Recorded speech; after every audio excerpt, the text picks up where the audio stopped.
فرش التراب يضمني. الحمد لله وكفى والصلاة والسلام على عباده الذين اصطفى خصوصا على أفضلهم وخاتم النبيين محمد الأمين وعلى آله وصحبه أجمعين. أما بعد فقد قال الله تبارك وتعالى كما ورد في سورة الحجرات: اعوذ باللہ من الشیطان الرجیم بسم اللہ الرحمن الرحیم یا ایہا الناس انا خلقناکم من ذکر وانثی وجعلناکم شعوبا وقبائل لتعارفوا ان اکرمکم عند اللہ اتقاکم ان اللہ علیم خبیر. وقال تبارک وتعالی کما ورد فی سورۃ آل عمران: فاستجاب لهم ربهم انی لا اضیع عمل عامل منکم من ذکر او انثی بعضکم من بعض فالذین ہاجروا واخرجوا من دیارہم وأوذوا فی سبیلی وقاتلوا وقتلوا لأكفرن عنهم سيئاتهم ولأدخلنهم جنات تجري من تحتها الأنهار ثوابا من عند الله والله عنده حسن الثواب. صدق الله العظيم. وقال النبي صلى الله عليه وسلم في خطبته في حجة الوداع: لا فضل لعربی على عجمی ولا لعجمی على عربی ولا لأسود على احمر ولا لأحمر على اسود الا بالتقوى كلكم بنو آدم وآدم من تراب او كما قال صلی اللہ علیہ وسلم. رب اشرح لي صدری ويسر لي امری واحلل عقدۃ من لسانی یفقہوا قولی. اللہم ربنا الہمنا رشدنا واعذنا من شرور انفسنا.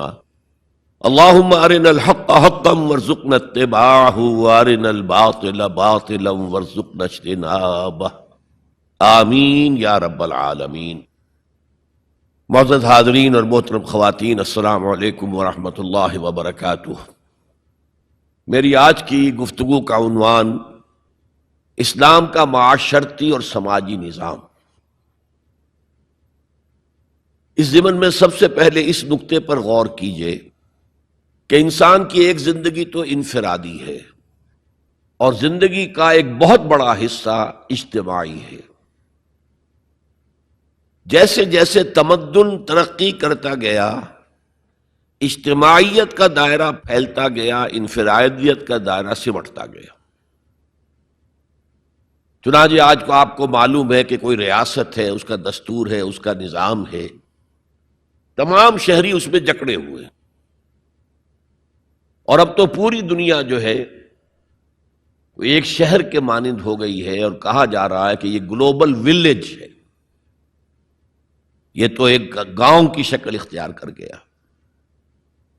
یہ جو انسان کا اجتماعی نظام ہے، اس کی 4 سطحیں ہیں. سب سے بنیادی سطح جو ہمیشہ سے ہے، چاہے انسان ابھی غاروں میں رہتا ہو، ابھی کوئی اور اجتماعی نظام کی شکل نہیں تھی، لیکن عائلی نظام، مرد اور عورت کا رشتہ، ان کے درمیان ازدواج اور اس سے اولاد کا پھیلنا، یہ اجتماعیت کی پہلی شکل ہے، جس سے کہ خاندان وجود میں آتے ہیں. اس سے ذرا اوپر چلیے تو خاندانوں کے مجموعے کا نام معاشرہ ہے، سوسائٹی ہے. ایک پہلو پھر اسی اجتماعی نظام کا معاشی نظام ہے. کمائی کے کیا ذریعے صحیح ہیں، کیا غلط ہیں، دولت کا کیا استعمال صحیح ہے، کیا غلط ہے. اور سب سے اوپر سیاسی نظام ہے. اب اگر آپ اس کو سمجھیں گے کہ ایک جیسے مثلث ہوتی ہے، نیچے بیس ہے، دونوں طرف سے زاویے جو ہیں اس کے دونوں اضلاع جا رہے ہیں، اوپر مل جاتے ہیں۔ تو سب سے بڑا جو انسان کی زندگی کا اجتماعی حصہ ہے وہ عائلی نظام ہے، پھر معاشرتی نظام ہے، پھر اس سے کمتر حیثیت معاشی نظام، سب سے کم ترین سیاسی نظام۔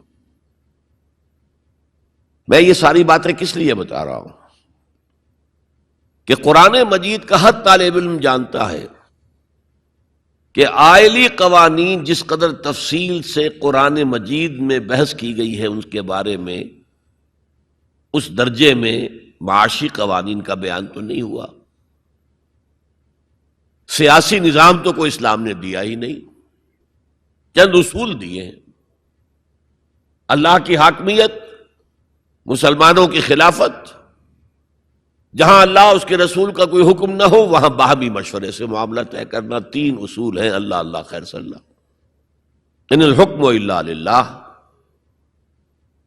اور انی جاعل فی الارض خلیفہ، یا داؤد انا جعلناک خلیفۃ فی الارض، اور امرہم شورا بینہم، جہاں اللہ اور اس کے رسول کا حکم نہیں ہے تو آپ اسمبلی کے ذریعے سے اس طرح چاہیں کاؤنٹنگ آف ووٹ سے، مشورے سے فیصلہ کر سکتے ہیں۔ 3 اصول ہیں بس، اس پر ریاست جو ہے وہ پارلیمانی ہو، وہ صدارتی ہو، ان میں سے نہ کوئی واجب ہے نہ کوئی حرام ہے، یونٹری ہو، وحدانی، یا فیڈرل ہو یا کانفیڈرل ہو، ان میں سے بھی کوئی چیز نہ واجب نہ فرض نہ حرام، یہ آپ کے اپنی مرضی سے ہے، آپ اپنی باہمی مشورے سے جو لوگ چاہتے ہوں اختیار کر لیں۔ نظام کے بارے میں کوئی سیاسی نظام کا ڈھانچہ ہمیں ایسا نہیں دیا گیا کہ وہ واجب ہے آپ پر، اصول دیے گئے۔ معاشیات کے ضمن میں سود حرام، جوا حرام، نشہ آور چیزوں کی تجارت حرام، انسان کے سفلی جذبات کو، شہوانی جذبات کو بھڑکا کر کمائی کرنا حرام، بس۔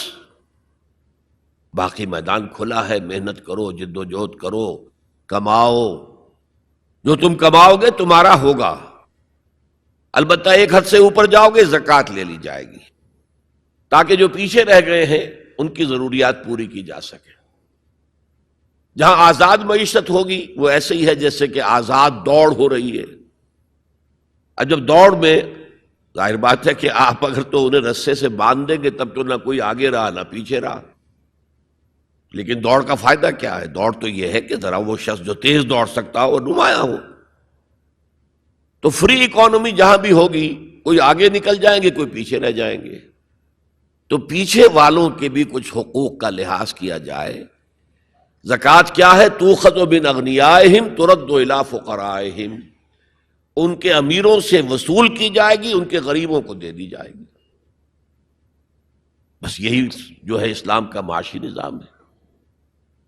لیکن معاشرتی نظام پر بڑی بحثیں آئی ہیں، سورہ نور، سورہ احزاب، بہت مفصل، سورہ نساء، اور عائلی قوانین پر جو میں نے کہا تھا بالکل پہلے نیچے بیس ہے وہ اس مثلث کا، اس پر آپ دیکھتے ہیں کہ کئی رکوع، 3-4 رکوع تو سورہ بقرہ میں ہے، پھر سورہ نساء میں ہے، سورہ مائدہ میں ہے، پھر سورہ نور میں ہے، سورہ احزاب میں ہے، سورہ مجادلہ میں ہے، سورہ طلاق میں ہے، سورہ تحریم میں ہے۔ یہ عائلی قوانین تو بہت ہی تفصیل کے ساتھ بیان کیے گئے۔ حکمت کیا ہے کہ یہی تو ہے جڑ، بنیاد تو یہی ہے۔ اگر اسی بنیاد میں خرابی آ گئی تو خشت اول چونہد معمار کج، تا سریا می رود دیر کب دیوار کج، اگر پہلی اینٹ جو ہے دیوار کی ٹیڑھی رکھی گئی تو بناتے جائیے آپ، اوپر ٹیڑھ جائے گا آخر تک۔ اس لیے عائلی نظام کو سب سے زیادہ تفصیل کے ساتھ قرآن مجید میں بیان کیا گیا۔ اب دوسرا نقطہ دیکھیے، اسلام کے معاشرتی نظام کا جو اصل الاصول ہے، پہلی بنیادی بات جو ہے وہ کیا ہے؟ تمام انسان مرتبے میں برابر ہیں۔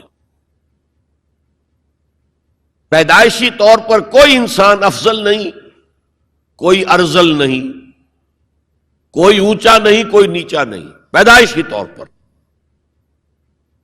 اونچ نیچ ہوگی، وہ ہوگی ایکوائرڈ کریکٹرز کی وجہ سے، جو آپ نے حاصل کیا۔ آپ نے علم زیادہ حاصل کیا، آپ کی ایک عزت ہو جائے گی۔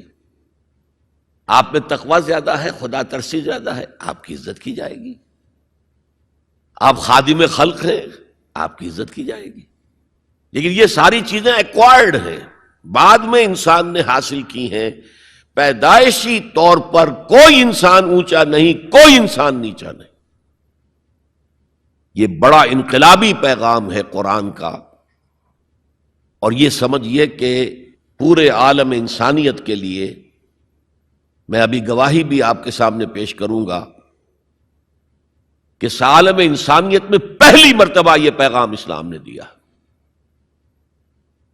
چنانچہ میں نے آیت آپ کو سنائی، یا ایھا الناس، یا ایھا الذین آمنوا نہیں، اے لوگو، انا خلقناکم، ہم نے ہی تم سب کو پیدا کیا، وجعلناکم شعوبا وقبائل، اور تمہیں قوموں میں اور قبیلوں میں تقسیم کر دیا۔ تمہاری رنگتیں مختلف ہیں، تمہارے ناک نقشے مختلف ہیں، تمہاری بولیاں مختلف ہیں۔ جعلناکم شعوبا وقبائل لتعارفوا، یہ صرف تعارف کے لیے ہے، یہ کوئی معیار نہیں ہے کہ یہ بلند ہے وہ کم ہے، فلاں نسل جو ہے اونچی ہے، فلاں نسل نیچی ہے، گورے جو ہیں اونچے ہیں اور کالے جو ہیں نیچے ہیں، یا مرد اونچے ہیں اور عورتیں نیچی ہیں۔ پیدائشی طور پر تمام انسان بالکل مساوی۔ اس اصول پر ہم نے بھی زیادہ غور نہیں کیا ہے۔ آپ جس معاشرے میں ہیں، یہاں پیدائشی طور پر برہمن اونچا ہے، شودر تو نیچا ہے۔ ویسے کوشش ہو رہی ہے، معاشرتی سطح پر کوشش ہو رہی ہے، قانونی سطح پر کوشش ہو رہی ہے کہ ان تصورات کو ختم کیا جائے۔ چنانچہ سب سے بڑھ کر یہ کوشش امریکن سوسائٹی میں ہوئی ہے۔ Any discrimination on the basis of the color of the skin is a crime۔ قانونی اور دستوری طور پر جتنا کچھ ہو سکتا تھا اس معاملے میں وہ امریکہ نے کیا ہے، لیکن آج بھی امریکہ میں کالے اور گورے کے درمیان دلی طور پر منافرت ہے۔ دلوں کو تو قانون نہیں بدل سکتا، قانون تو آپ کے ظاہر پر حکمرانی کر سکتا ہے، اور میں سمجھتا ہوں کہ یہ کریڈٹ دیا جانا چاہیے، انہوں نے غلامی کے خاتمے کے لیے جنگ لڑی ہے، اور ان کے ہاں ڈسکریمنیشن بالکل ختم ہے، قانوناً بہت بڑا جرم ہے۔ پھر بھی حالات کیا ہیں؟ اگر کسی گوروں کی آبادی میں کوئی کالا افرو امریکن آ کر مکان خرید لیتا ہے تو اس آبادی میں جائیداد کی قیمت ایک دم گر جاتی ہے۔ اب وہ سارے گورے وہاں سے بیچ بیچ کے اپنے گھر باہر جا کے ٹاؤن شپس علیحدہ آباد کر لیتے ہیں، ان کے ساتھ رہنے کو تیار نہیں ہے۔ کون سا قانون روکے گا انہیں اس سے کہ آپ اپنا مکان نہیں بیچ سکتے، آپ کو یہیں رہنا پڑے گا؟ یہ تو کوئی بات نہ ہوئی۔ چنانچہ جو حضرات امریکہ آتے جاتے رہتے ہیں ان کے علم میں ہے کہ ہر بڑے شہر کا جو ڈاؤن ٹاؤن ہے وہ افرو امریکنز کے قبضے میں ہے۔ بالٹیمور میں چلے جائیے، واشنگٹن میں چلے جائیے، لاس اینجلس میں چلے جائیے، جہاں جائیں گے ڈاؤن ٹاؤن وہ افرو امریکنز کانوں کے قبضے میں ہے، اور سب لوگ باہر نکل نکل کے انہوں نے اپنی بستیاں بسا لی ہیں گوروں نے۔ تو یہ صورتحال، اس میں قرآن مجید کہتا ہے کہ دیکھو لوگوں، تم میں کوئی بنیادی طور پر، پیدائشی طور پر، رنگت کی وجہ سے، نسل کی وجہ سے کوئی نہ افضل ہے نہ مفضول ہے، نہ کوئی اعلیٰ ہے نہ ادنا ہے، کلکم۔ اور اس پر میں نے جو پیش کی ہے گواہی مزید حضور کی حجۃ الوداع کے خطبے سے، لا فضل لعربی علی عجمی ولا لعجمی علی عربی ولا لاسود علی احمر ولا لاحمر علی اسود الا بالتقوی کلکم بنو آدم و آدم من تراب. کسی عرب کو کسی اجمی پر کوئی فضیلت حاصل نہیں، حالانکہ عربوں کی گھٹی میں پڑا ہوا تھا کہ ہم بہت افضل ہیں. نطق تو ہمارے پاس ہے، بات ہم کر سکتے ہیں، خطیب ہمارے ہیں، باقی دنیا تو عجمی ہے، گونگے ہیں. یہ لوگ عجم کے معنی کیا؟ گونگے. حضور نے کہا لا فضل لعربی علی عجمی ولا لعجمی علی عربی. عجمی کو بھی، کسی اجمی کو کسی عربی پر کوئی فضیلت نہیں. ولا لأحمر علی اسود، کسی سرخ روح کو، سفید اور سرخ رنگت والے کو کسی سیاہ فام کے اوپر کوئی فضیلت نہیں، نہ کسی سیاہ فام کو کسی گورے پر کوئی فضیلت ہے. میں نے شروع میں جب میں حدیث پڑھتا تھا تو میں حیران ہوتا تھا کہ کیا کوئی کالے بھی یہ سمجھتے ہیں کہ ہم گوروں سے افضل ہیں؟ امریکہ میں جا کے بھید کھلا، وہ تو کہتے ہیں ہم مکمل انسان ہیں، یہ تو کچے ہیں، پکے ہوئے ہی نہیں ابھی. مذاق اڑاتے ہیں. ان کے ہاں جو ہے سفید چمڑی والوں کا شدید مذاق اڑتا ہے. تو حضور نے تو کہا تھا 1400 برس پہلے لولا لفضل لاسود علی احمر ولا لاحمر علی اسود، کسی گورے کو کسی کالے پر، کسی کالے کو کسی گورے پر کوئی فضیلت نہیں. کلکم بنو آدم، تم سب کے سب آدم کی نسل ہو. وآدم من تراب، اور آدم مٹی سے بنے تھے علیہ الصلوۃ والسلام. یہ جو نکتہ میں اتنے اہتمام سے بیان کر رہا ہوں، اس کے لیے میں گواہی اب دے رہا ہوں ایچ جی ویلز کی. نام سنا ہوگا آپ نے. وہ زیادہ مشہور تو ہے سائنٹیفک فکشن کے معاملے میں. اس نے اپنے زمانے میں ایسی کہانیاں لکھی، ایسے افسانے لکھے جو آنے والے دور میں سائنس کے جب کہ عروج ہونے والا تھا تو واقعات کے طور پر سامنے آنے والے تھے. سائنٹیفک فکشن، کہانیاں لکھنا، افسانے لکھنا سائنسی بنیادوں پر. لیکن تاریخ عالم پر بھی ان کی 2 کتابیں اس شخص کی جو ہیں وہ بہت ہی عمدہ ہیں، اس میں کوئی شک نہیں. A short history of the world, اور دوسری ہے a concise history of the world. Concise history of the world میں پہلے میں یہ بیان کر دوں کہ اس نے حضور پر بڑے کیچڑ اچھالا ہے. شاتم رسول جیسے آج رشدی ہے یا بنگالی جو ہے تسلیمہ نسرین ہے، یا ایک اور بھی اٹھ کر آ گئی ہے اب، جس طرح وہ کیچڑ اچھالتے ہیں، جس طرح وہ حملے کرتے ہیں، رقیق حملے کرتے ہیں، ایسے ہی ایچ جی ویلز نے بھی کیے ہیں. یہ میں کس لیے بتا رہا ہوں؟ تاکہ یہ بات جو ہے واضح ہو جائے کہ وہ عقیدت مند نہیں ہے، حضور کا دشمن ہے. اور عربی کی ایک کہاوت یہ ہے کہ الفضل ما شہدت بہ الاعداء، دوست اور عقیدت مند تو تعریف کریں گے. کیا کسی مسلمان کے لیے ممکن ہے کہ حضور کی تعریف نہ کرے؟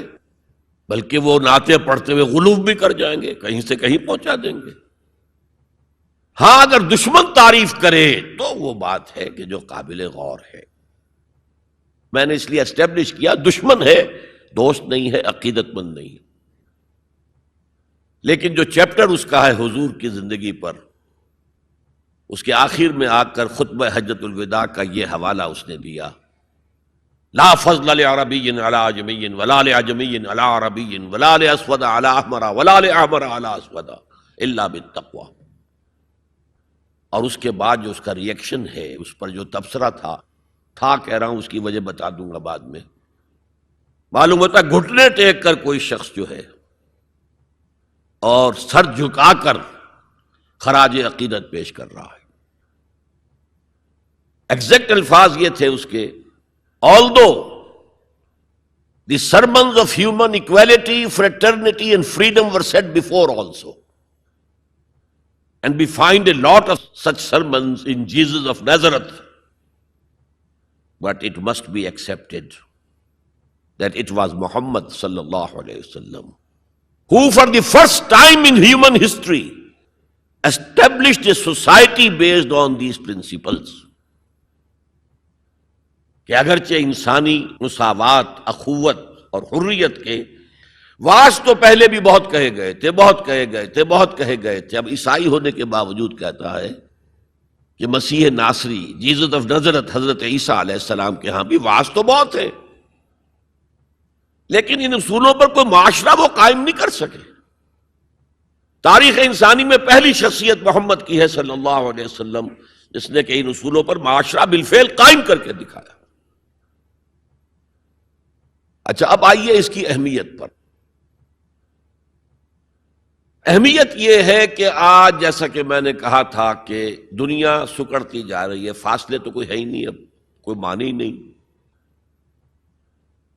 جیسے حدیث میں آیا تھا کہ دجال بات کرے گا ساری دنیا میں سنی جائے گی. آج کوئی دجال صاحب جو ہے واشنگٹن سے تقریر کرتے ہیں اور پوری دنیا میں سنی جاتی ہے. اب جو یہ دنیا چھوٹی ہو رہی ہے تو اس کا ایک منطقی تقاضا یہ ہے، یہ جو نیو ورلڈ آرڈر کی بات ہے یہ منطقی ہے. کوئی ایک عالمی ریاست ہونی چاہیے. اب یہ چھوٹی چھوٹی ریاستیں، نیشن سٹیٹس وغیرہ، یہ تو لڑتی بھڑتی رہیں گی، اس نے اس کے اوپر چڑھائی کر دی، اس نے اس پر چڑھائی کر دی. تو ایک کوئی عالمی ریاست، گلوبل سٹیٹ قائم ہونی چاہیے. لیکن اس کے لیے بنیاد کہاں سے لائیں؟ انسانوں کو جوڑیں کیسے؟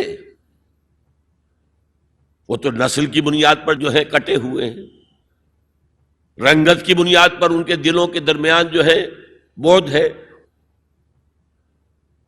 انسانیت کو ایک کرنے والی یا ایک ڈوری میں پرونے والی شے کون سی ہے؟ کون سی ڈوری ہے؟ دیکھیے، انہی حالات کا تقاضا تھا لیگ آف نیشنز قائم ہوئی تھی. لیکن چونکہ سارے فاصلے جو ہے خارج میں کم ہوئے ہیں، دلوں کے فاصلے جو کہ تو برقرار ہیں، ناکام ہو گئی، ختم ہو گئی.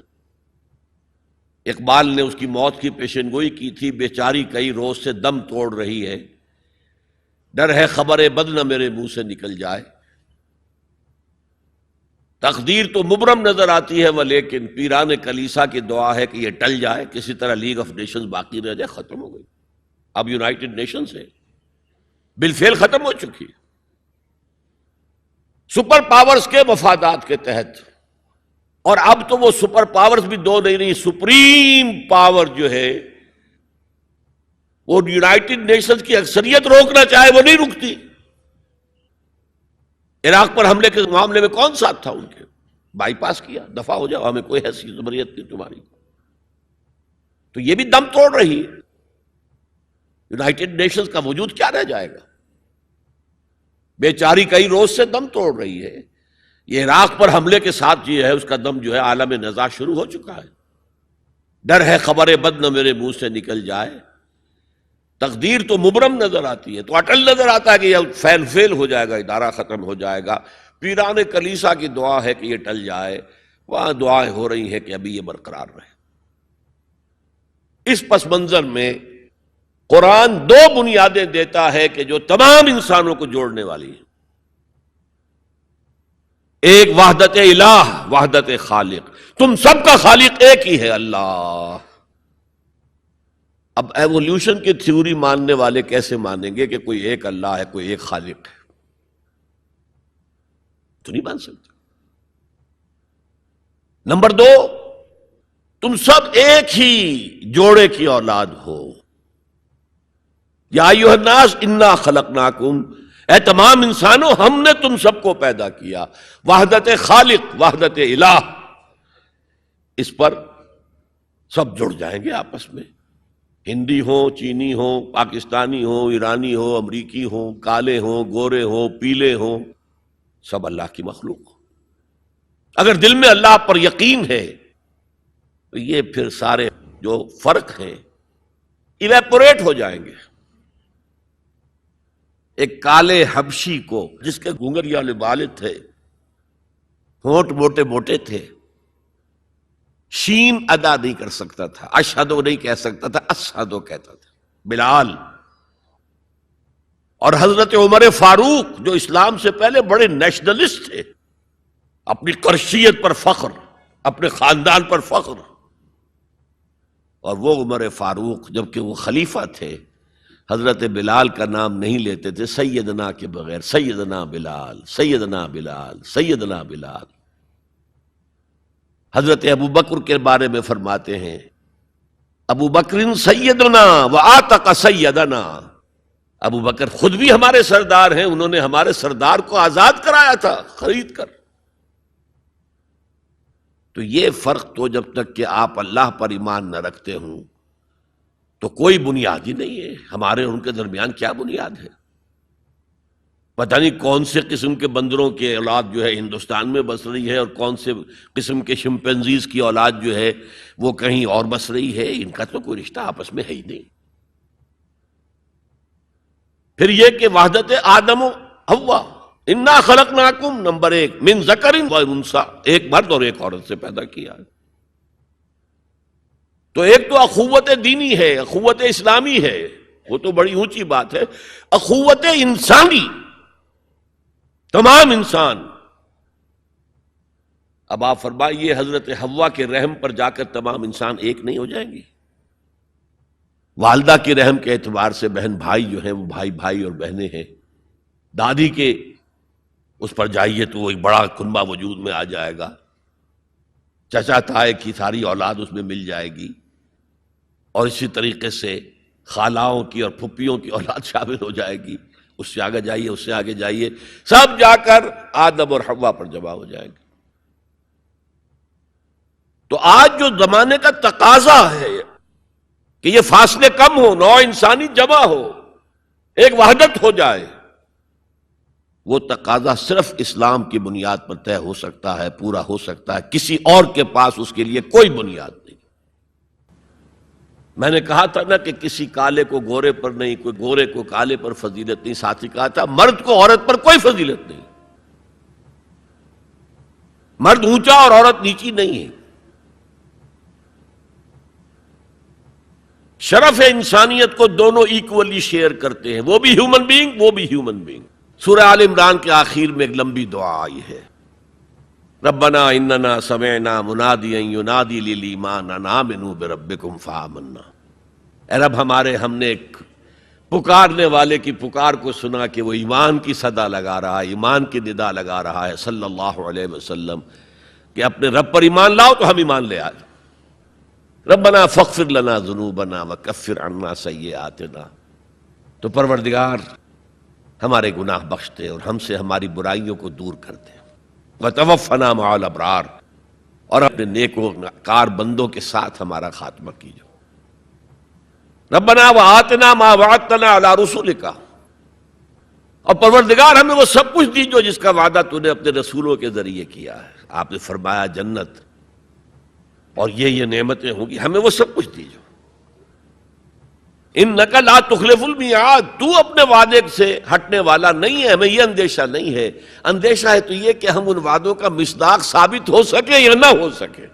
تو اپنے فضل کرم سے ان کا مصداق ہمیں بنا دے. اب اس کا جواب سنیے. فاستجاب لهم ربهم انی لا اضیع عمل عامل منکم.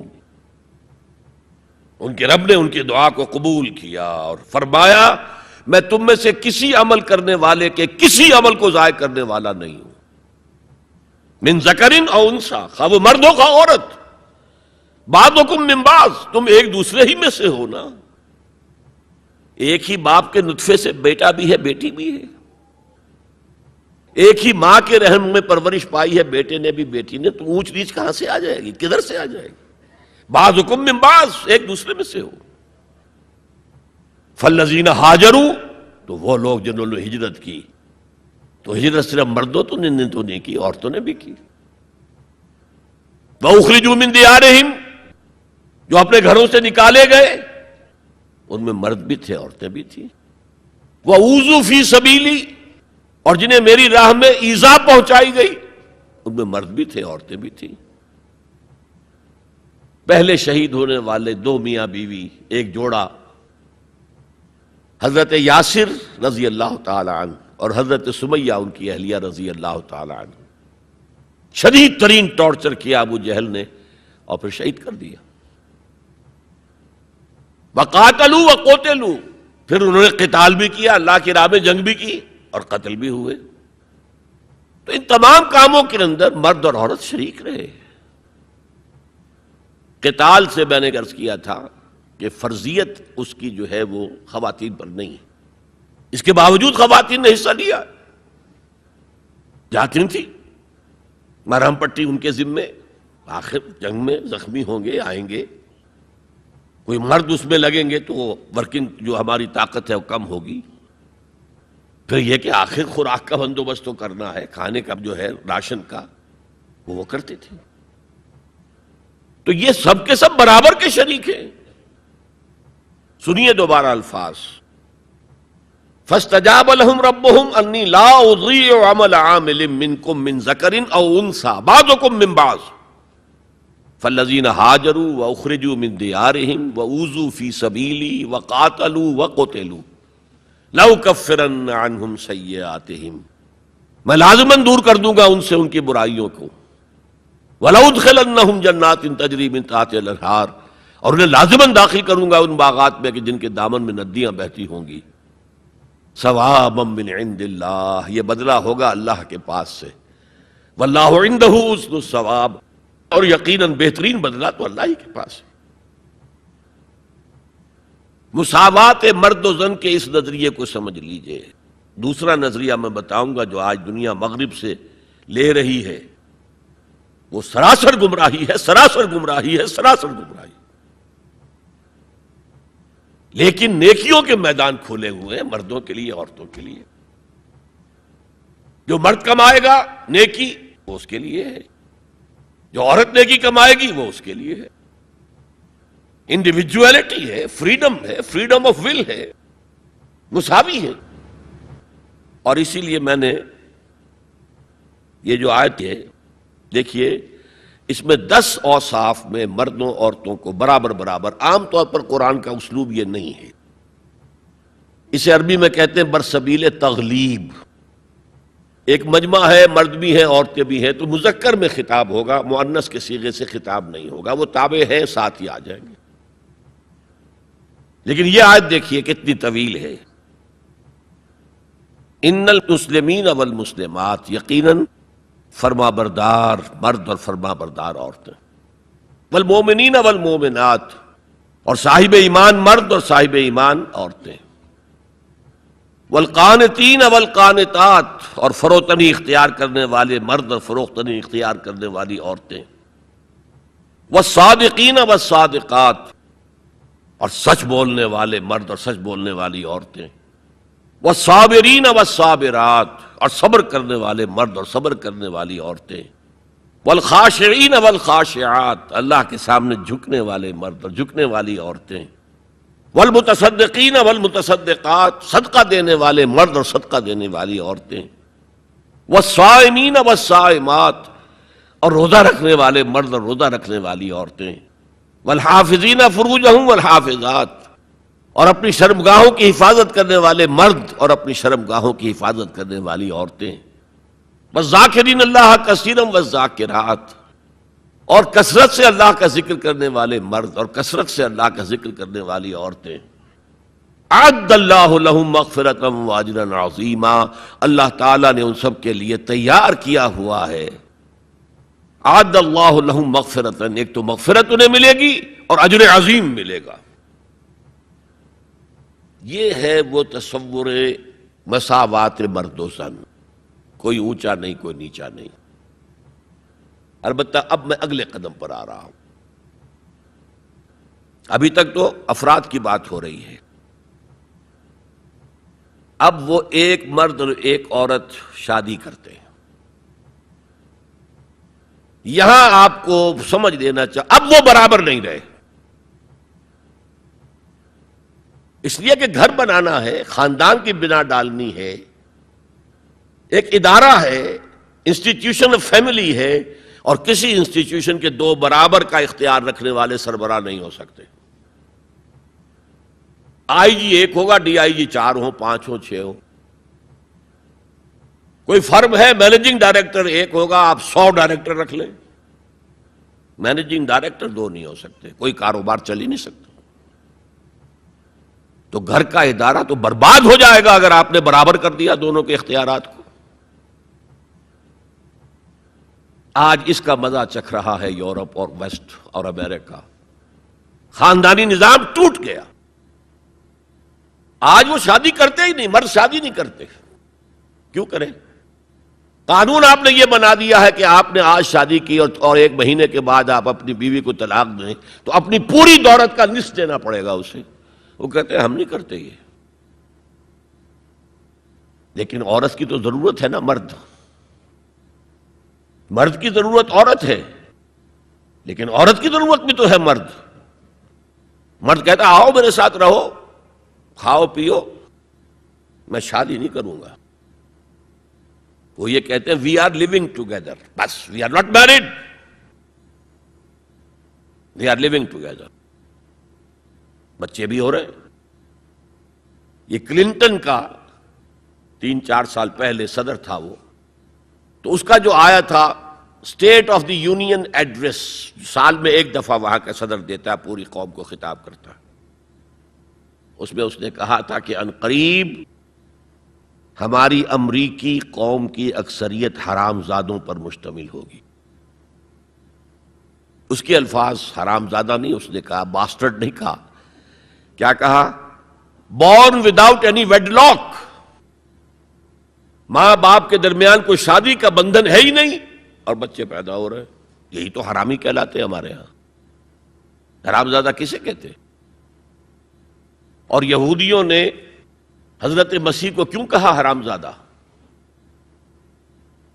ان کا کہنا یہ ہے، جھوٹ ہے، بکواس ہے، لیکن کہنا یہ ہے کہ حضرت مریم سلام علیہا کا رشتہ تو ہو گیا تھا، نجار یوسف نجار ایک بڑھئی تھا، اس سے رشتہ ہو گیا تھا، لیکن ابھی وداعی نہیں ہوئی تھی کہ انہوں نے تعلق زن و شوق قائم کر لیا، تو یہ تو حرام کام ہوا، زنا ہوا، تو ولد الزنا ہے. بہرحال خاندان کا ادارہ تلپٹ ہو کر رہ گیا ہے. بنیادی طور پر اس کے لیے آئلی قوانین جو قرآن نے دیے. میں نے بارہا کہا کہ میں مسلمانہ نے بھارت کو سلام کرتا. انہوں نے اپنی آئلی قوانین میں آج تک کوئی دخل اندازی نہیں ہونے دی، جبکہ ہمارا حال یہ ہے کہ 1962 میں ایک ڈکٹیٹر، خود ساختہ فیلڈ مارشل، اس نے آئلی قوانین کا آرڈیننس نافذ کیا، جس کو سب نے کہا، شیعہ، سنی، دیوبندی، بریلوی، اہل حدیث، جماعت اسلامی، سب نے کہا یہ غلط ہے اسلام کی روح سے، لیکن کوئی تحریک نہیں چلائی. جان تو کیا دینی تھی، کسی کے نکسیر تک نہیں پھوٹی. وہ آرڈیننس سے قانون بن گیا، اور ضیاء الحق صاحب 11 سال تک اسلام اسلام اسلام اسلام پکارتے چلے گئے، اس آرڈیننس کو ہاتھ نہیں لگایا. قوانین جو کے تو رہے، یہاں تک کہ انہوں نے فیڈرل شریعت کورٹ قائم کی، اور کچھ حسن کا ظن میرے بارے میں ہو گیا تھا، مجھے اپنی شورا کا رکن بنایا. پہلے انہوں نے وزارت پیش کی تھی مرکزی، میں نے کہا نہیں جناب، میں ایک تو اس کا اہل نہیں ہوں، کبھی ان میدانوں میں گیا ہی نہیں، حکومت کے کوریڈورز میں میرا آنا جانا نہیں ہے، میں اس کا اہل نہیں ہوں. ثانیاً اصل حکومت فوج کی ہے، آپ نے ہمیں کرنے کچھ نہیں دینا، اور الزام ہم پر آئے گا. یہ ناکام ہوگا، اس لیے کہ اس سے پہلے کی ایک منسٹری تھی جس میں جماعت اسلامی اور جمعیت علماء اسلام کے وزراء تھے، اور ان دونوں کو داغدار کر کے اس نے نکال باہر کیا تھا. یہ کوئی کام نہیں کر سکے. بھائی کام تم کرنے دو تو کرے.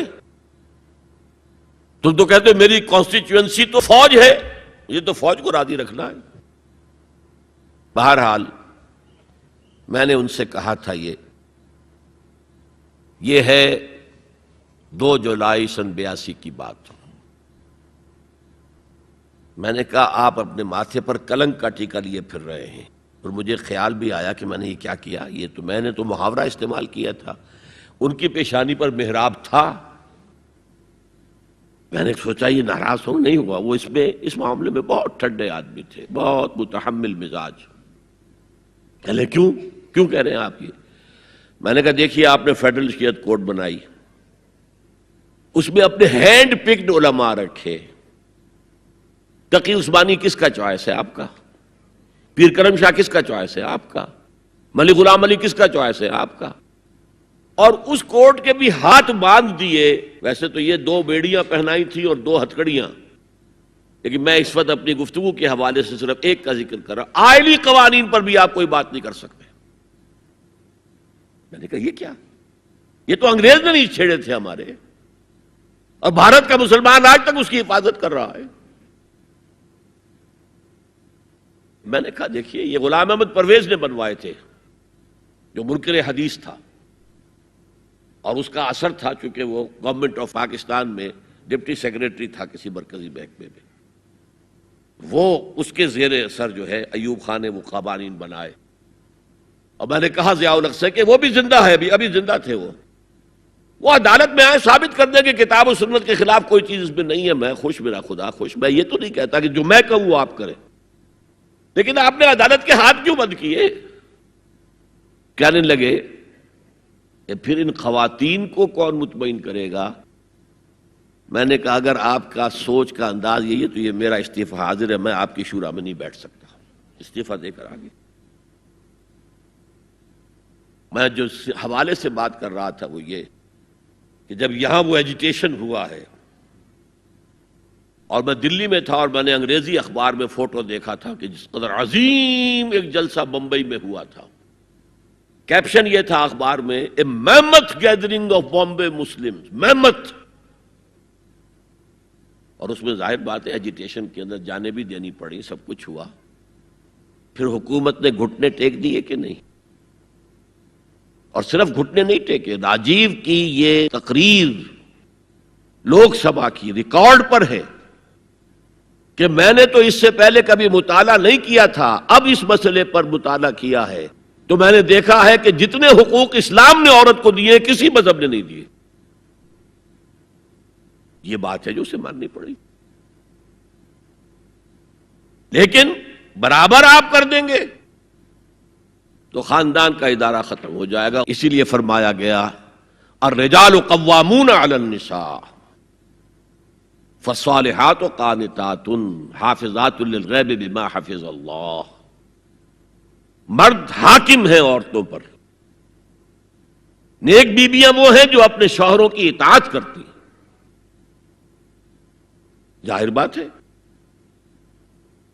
کہ کوئی رائے ہے، اختلاف رائے ہو گیا ہے شوہر اور بیوی میں، بیوی دلیل سے سمجھا لے، اپیل سے سمجھا لے، جس طرح بھی سمجھا لے، منوا لے، ٹھیک ہے، اور نہیں تو اسے شوہر کی بات ماننی پڑے گی۔ فالصالحات قانتات، وہی لفظ جو ابھی آپ نے پڑھا، قانتین بل قانتات، فرما بردار مرد اور فرما بردار عورتیں۔ تو نیک بیویاں تو وہ ہیں جو اپنے شوہروں کی اطاعت گزار ہیں، اس سے وہ بانڈ جو ہے مضبوط رہتا ہے۔ پھر اسلام نے اتنا منصفانہ نظام کیا ہے قائم۔ میں نے آپ کے سامنے اقبال کا ایک مصرع پڑھا تھا، وہ جو ابلیس نے کہا کہ عصر حاضر کے تقاضاؤں سے ہے لیکن یہ خوف ہو نہ جائے آشکارا شر پیغمبر کہیں، زمانے کا تقاضا، یہ زمانہ ادھر جا رہا ہے، مجھے خطرہ ہے اسلام آئے گا جو آج بش کو خطرہ ہے، آئے گا چاہے اس سے پہلے لاکھوں مسلمان قتل ہو جائیں، چاہے اس سے پہلے کروڑوں مسلمان قتل ہو جائیں۔ تاتاریوں کے ہاتھوں بھی کروڑوں قتل ہوئے تھے، لیکن پھر تاتاریوں نے مسلمانوں کو فتح کیا تھا، اسلام نے تاتاریوں کو فتح کر لیا ہے۔ عیاں فتنہ تاتار کے افسانے سے پاسماں مل گئے کعبے کو صنم خانے سے۔ ہو سکتا ہے اب بھی ایسا ہو جائے، تو وہ ڈرتے ہیں کہ یہ نظام آئے گا، اس لیے اتنے خوف زدہ ہیں۔ جب اللہ نے مرد کو بنایا طاقتور زیادہ، اور عورت کا حسن یہ ہے کہ وہ نازک ہو۔ وہ کبھی کوئی حمیدہ پہلوان ہوتی تھی بھارت میں ایک، اس نے جو کہا تھا کہ میں اس سے شادی کروں گی جو مجھے پچھاڑ لے۔ میں کون پچھاڑے گا اس کو، خود ہی پچھاڑ جائیں گے وہ۔ تو عورت کا حسن تو نزاکت میں ہے، لہذا بھاری بوجھ اس پر نہیں ڈالے۔ ملک کا ڈیفنس مردوں کا ذمہ داری ہے، نان نفقے کی فراہمی مردوں کی ذمہ داری، عورت کی نہیں ہے۔ عورت کا کام ہے گھر میں رہے، شوہر کے لیے اچھا ماحول پیدا کرے. اب اگر دن بھر 8 گھنٹے عورت بھی کام کر کے آئی ہے، کسی باس نے بھی جھڑک دیا ہوگا، کچھ اور ہوگا، تھکی تھکائی اور طبیعت تقدر لے کر آئی ہے، مرد کا بھی یہی حشر ہے، گھر میں جائیں گے تو کیا ہوگا؟ لڑیں گے. لیکن گھر میں رہی ہو عورت، پھر بچے آ جاتے ہیں، 1 بجے آ گئے، ماں باپ دونوں آئیں گے شام کو 6 بجے، 7 بجے، 8 بجے. بڑے بڑے شہروں میں تو وہاں پر 2 گھنٹے تو لگتے ہیں گھر پہنچنے میں. یہ بچے کیا کریں گے؟ کس قسم کے تجربات کریں گے؟ کہ سارا بیڑا غرق ہو رہا ہے. عورت کے ذمہ نہیں ہے کام کرنا. کہتے ہیں مجبوری ہے. آپ اپنے سٹینڈرڈ آف لیونگ کو بڑھاتے جائیے، بڑھاتے جائیے، بڑھاتے جائیے. دونوں کی سر توڑ محنت کے باوجود آپ کا جو ہے تقاضا پورا نہیں ہوگا، اور اسی کو سکیڑ لیجئے. کمانا شوہر کا کام ہے، بیوی کا نہیں. اس کو اقبال نے کہا ہے کہ اسلام کا معاشرتی نظام 2 حصوں پر مشتمل ہے. حافظ ناموس زن، ایک تو عورت کی عصمت و عفت کی حفاظت. مرد آزماں، مرد کے اوپر چیلنج ہے. بھاری بوجھ تمہیں اٹھانے ہیں. مرد آزماں، مرد آفرین. بھاری کام سارے مردوں کے لیے ہیں. عورت گھر میں رہے. اور آج بھی امریکہ میں جو سٹے ایٹ مومز کہلاتی ہیں، وہ مائیں جو گھروں میں رہتی ہیں، ان کا بہت بڑا ان کا مقام ہوتا ہے. ان کے بچوں کی تربیت جو ہو سکتی ہے. اور سب سے زیادہ مظلوم وہاں پر عورت ہے. مجھے بتایا جاتا ہے کہ جب سردی برف پڑ رہی ہوتی ہے تب بھی سب سے پہلے سڑکوں پر آپ کو عورتیں نظر آئے گی. مرد 1 گھنٹے بعد گھر سے نکلے گا، کیونکہ اس عورت نے کہیں اپنے بچے کو کسی بیبی سیٹر کے پاس، چلڈرن کیئر کے پاس بھیجے گی، پہنچائے گی، پھر اپنے آفس جائے گی. شام کو آفس سے نکلے گی، وہاں سے بچے کو لگی، پھر گھر آئے گی. مظلوم ترین عورت ہے وہاں پر. دونوں بوجھ ڈال دیے اس پر. حمل بھی وہ اٹھائے، ولادت کی سختی بھی سہے، اور معاش کا بوجھ بھی ڈالو اس پر. واقعہ یہ ہے کہ آج کی عورت انتہائی مظلوم عورت ہے. ایک تو اسے کھلونا بنا لیا. عجیب حیرت ہوتی ہے مغربی تہذیب کو کیا ہوا ہے. عورت ننگی، مرد پورا لباس پہنے ہوئے. پینٹ بھی ہے اور کوٹ بھی ہے، سوٹ پورا ہے اور ٹائی بھی ہے، اور عورت ننگی ہے. اور شدید ترین سردی کے اندر ٹانگیں ننگی ہیں اس کی. یہ اسلام کا معاشرتی نظام اس کو کسی صورت گوارا نہیں کرتا. طلاق کے معاملے میں یہی فرق رکھا. مرد دے سکتا ہے طلاق، عورت لے سکتی ہے، دے نہیں سکتی. لے گی تو خلا کہلائے گی، یا عدالت میں جا کر ثابت کرے، یا یہ کہ کوئی ایلڈرز آف دی فیملی ہوں وہ درمیان میں آئے اور عورت کہے کہ میرا اس کے ساتھ نباہ نہیں ہو سکتا. خود طلاق نہیں دے سکتی، کیونکہ عورت کے اوپر جذباتی طور پر ہر مہینے میں چند دن ایسے آتے ہیں جو چڑچڑی ہوتی ہے. اس چڑچڑے پر میں وہ کچھ بھی کر بیٹھے. اسے طلاق کا حق نہیں دیا. مرد کو حق حاصل ہے. ہاں اگر ناحق طلاق دے گا اللہ کے ہاں پکڑا جائے گا. یہ بات جو ہے مرد اور عورت کو برابر کے طلاق کے حقوق، یہ بھی خاندان کی جڑ کھودنے کے مترادف ہے. اچھا، بیٹے اور بیٹی میں وراثت کا فرق ہے. کیوں؟ بیٹا شادی کرے گا تو مہر دے گا، لڑکی شادی کرے گی تو مہر لے گی. حالانکہ ضرورت لڑکی کو لڑکے کی ہے، لڑکے کو لڑکی کی ہے. دونوں کی ضرورت تو برابر ہے. لڑکا مہر دے اور لڑکی لے. کیوں؟ تاکہ یہ معلوم ہو کہ یہ سربراہ ہے. حافظ ناموس زن، مرد آزماں، مرد کی ذمہ داری ہے. یہ بھی ہمارا بڑا سوشل فنکشن ہے، بہت بڑا. اور اس میں فضول خرچیاں ہو رہی ہیں. حرام کی کمائی ہوئی کمائی جو ہے وہ پانی کی طرح بہائی جاتی ہے. ابھی مجھے ایک صاحب نے بتایا کہ ممبئی میں 2 شادیاں ہوئی ہیں مسلمانوں میں. ایک میں 1.5 کروڑ روپیہ خرچ ہوا، ایک میں 80 لاکھ خرچ ہوا. ہم نے وہاں اصلاحی تحریک شروع کی. ضیاء الحق صاحب نے بھی کوشش کی تھی, آرڈیننس پاس کیا تھا, لیکن یہ چیزیں قانون سے نہیں. آپ کہیں کہ کسی دعوت میں 50 سے زیادہ مہمان نہیں آئیں گے, وہ 100 آ گئے تو زیادہ زیادہ یہ ہوگا پولیس والوں کو رشوت کا کھاتا کھل گیا, جو یہ پیسے لے جائیے صاحب. کبھی کبھی وہ پکی پکائی جگہ لے جا کے اپنے تھانے میں بیٹھ کے کھاتے تھے. لیکن قانون سے نہیں بدلتا مزاج. ہم نے کیا طے کیا؟ دیکھو یہ ہے چٹان کی بنیاد. آپ کو بڑی اونچی بلڈنگ بنانی ہو تو دیکھنا پڑتا ہے چٹان نیچے بنیاد زمین کیسی ہے. تو بنیاد کیا ہے؟ آپ سادگی کرو سادگی کرو سادگی کرو, یہ واسطہ بے معنی ہے بالکل. اس لیے کہ غریب کی سادگی کچھ اور ہے, امیر کی سادگی کچھ اور ہے. سادگی کے ایک معنی تو نہیں ہے.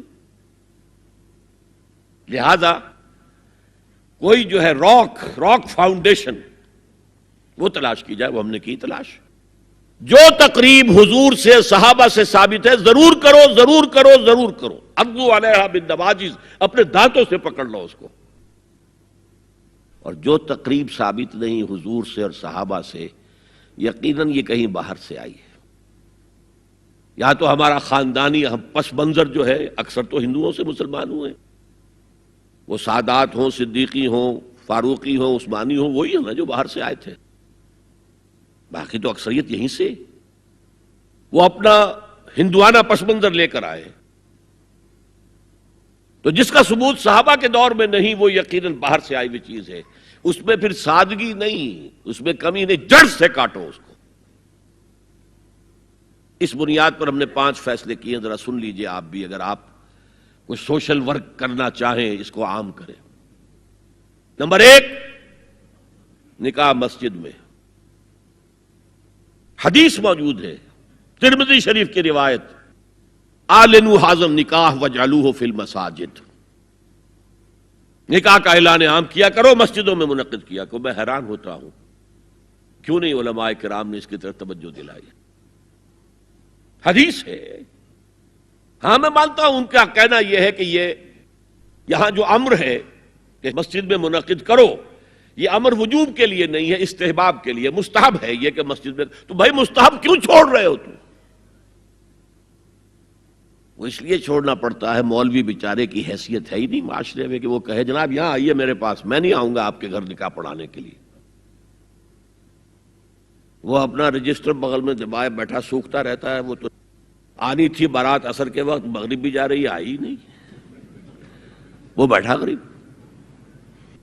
پہلے 20-30 روپے ملتے تھے, اب 200 300 400 ملتے ہیں. اور کیا ہے. میں نے انہیں یاد دلایا, دیکھو شرم کرو. عیسائیوں نے آج تک اپنے چرچ کی اور اپنے پادری کی عزت یہ رکھی ہے کہ شہزادے اور شہزادی کی شادی ہوگی وہ بھی پادری چرچ میں آئیں گے. شہزادے کی شادی ہو رہی ہے تو جو ان کی پارلیمنٹ کے ساتھ ہے چرچ, وہاں شادی ہوگی. وہاں پردہ نہیں ہے, لڑکا لڑکی دونوں آمنے سامنے کھڑے ہو کر قول و قرار کریں گے. ہمارے ہاں پردہ ہے تو اس لیے لڑکی کے گھر بھی جائیں گے تو لڑکی تو محفل میں نہیں آئے گی. لڑکی کا ایک وکیل ہوگا, وہ وکیل اجازت لے کر آئے گا, 2 اس کے گواہ ہوں گے, اس کے سامنے اجازت لی گئی, پھر وہ نکاح خواہ کو اجازت دیں گے, وہ نکاح پڑھا دیں گے. پہلی بات یہ ہو گئی کہ نکاح مسجد میں. نمبر 2, نکاح کے موقع پر کوئی دعوت طعام نہیں, کوئی ثابت نہیں. دعوت طعام صرف ایک ہے, وہ ولیمہ ہے. اور اس قدر معقول بات ہے, سب باپ اپنے سینوں پر ہاتھ رکھ کر سوچیں اور میری بات سنیں.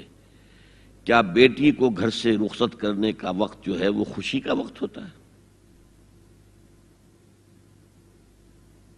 جب بیٹی گھر سے جا رہی ہو, کوئی جانور بھی آپ قربانی کے لیے, کوئی مینڈھا کو بکرا لے آئیں 8-10 دن پہلے اور بچے مانوس ہو جائیں, تو وہ جب آپ ذبح کرتے ہیں تو پچھاڑے کھاتے ہیں کہ نہیں بچے؟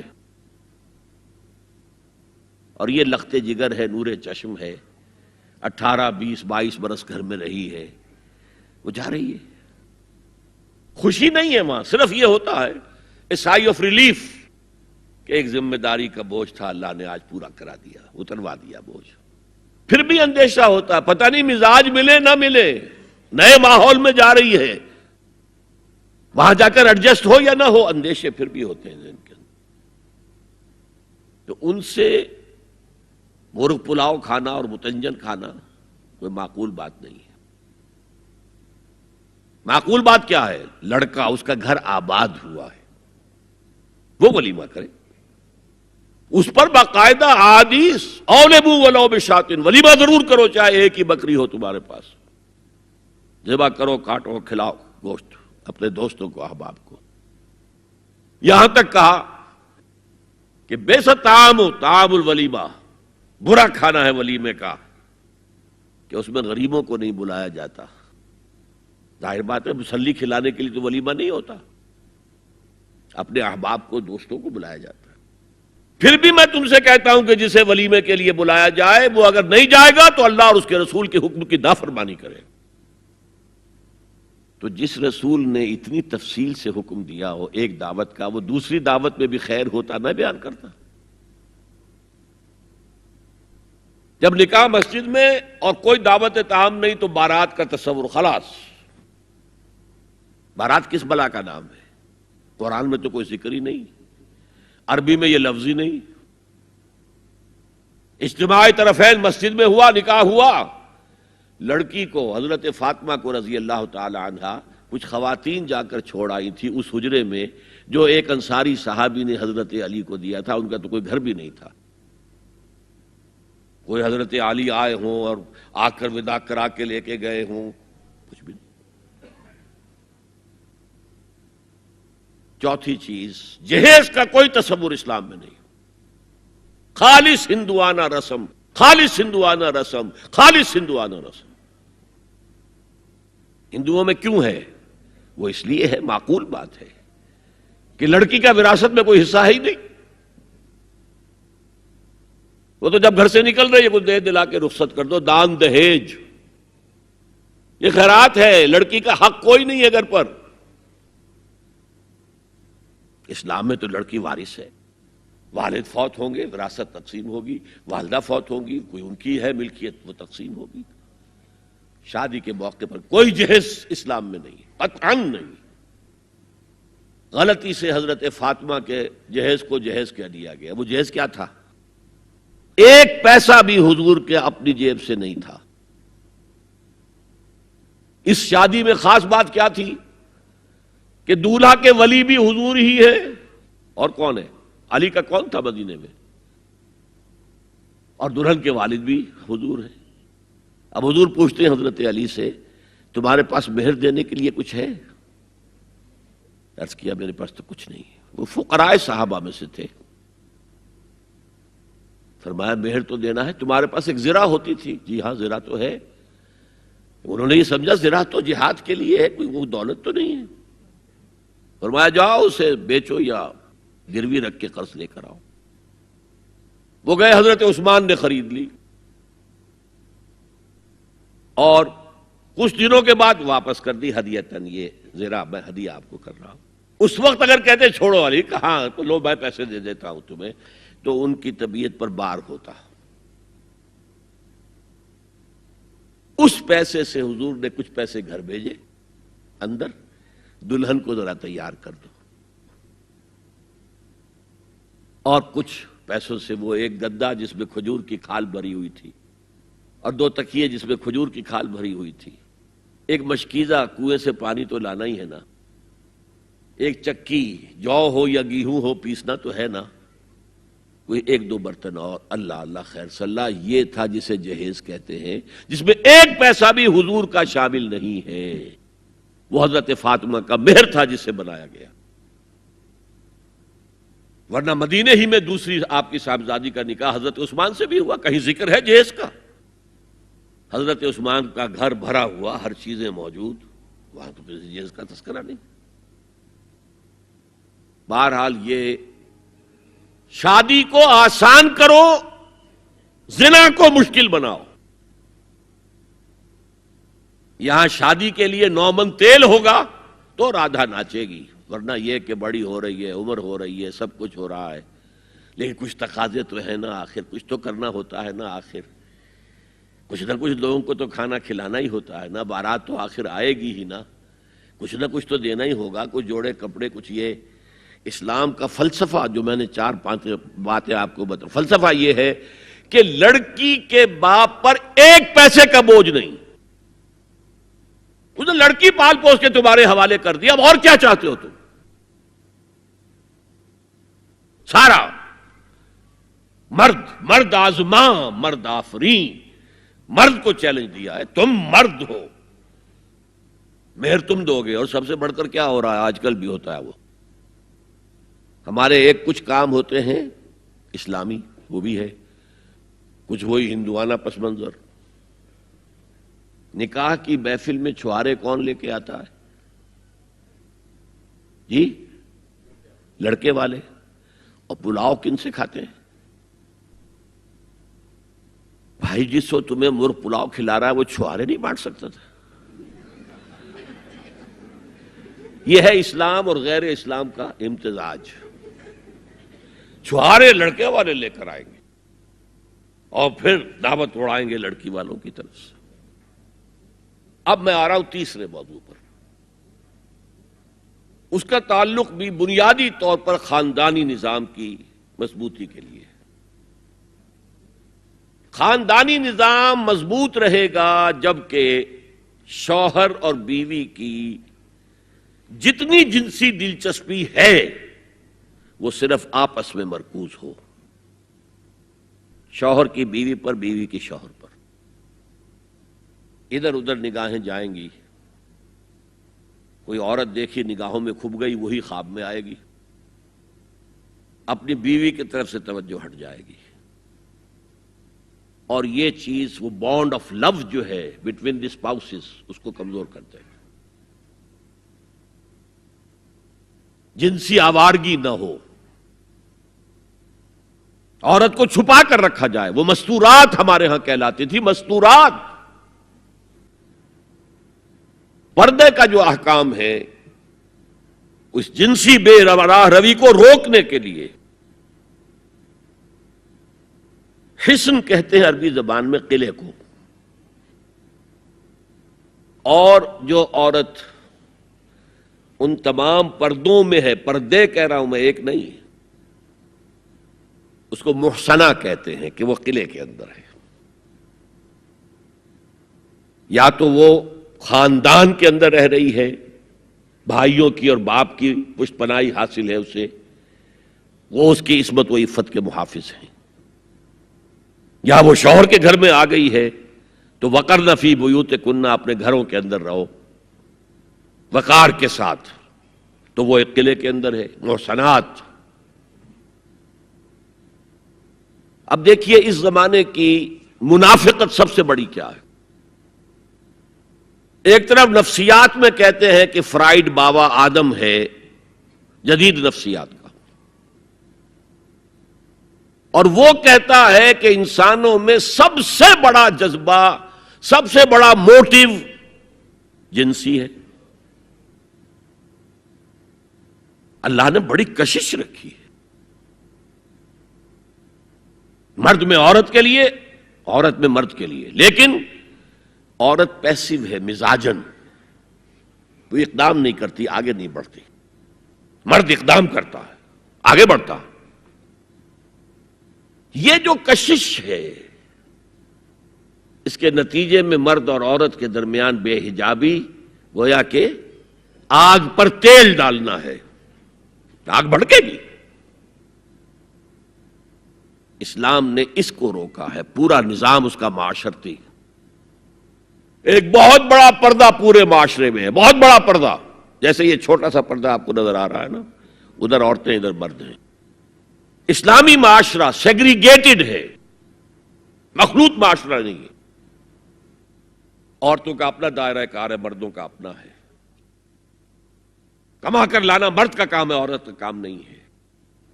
وہ گھر میں خوش اسلوبی کے ساتھ رہے، اچھے انداز میں پکائے، شوہر کا استقبال مسکراہٹ کے ساتھ کرے، جب وہ گھر واپس آ رہا کام کر کے، بچوں کی دیکھ بھال کرے۔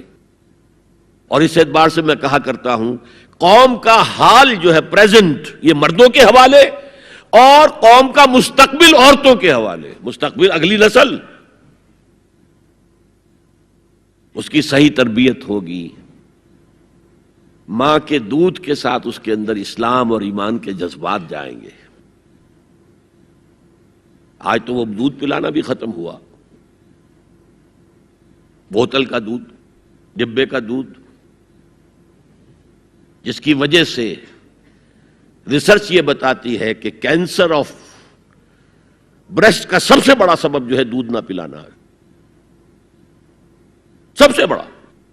اس لیے کہ اللہ تعالیٰ نے ہر عضو کا ایک فنکشن رکھا ہے، آپ فنکشن روک دیں گے اس میں خرابی آئے گی۔ آپ آنکھوں پر 1 سال تک پٹی باندھے رکھیے، آپ کی بینائی زائل ہو جائے گی، کیا کرنا پھر اب اس کا؟ آپ یہاں پر پلاسٹر چڑھا دیجئے، 1 سال تک جوڑ آپ کا جام ہو جائے گا، اب نہیں آپ کھول دیجئے پلاسٹر، وہ ہلے گا ہی نہیں۔ تو اس اعتبار سے وہ جو اقبال کہتا ہے مادراں را اسوہ کامل بطول، حضرت فاطمہ زہرا، ماؤں کے لیے کامل اسوہ حضرت فاطمہ رضی اللہ تعالیٰ عنہ۔ آسیہ گرداں و لب قرآن سرا، وہ چکی پیستی تھی اور زبان سے قرآن پڑھتی جاتی تھی۔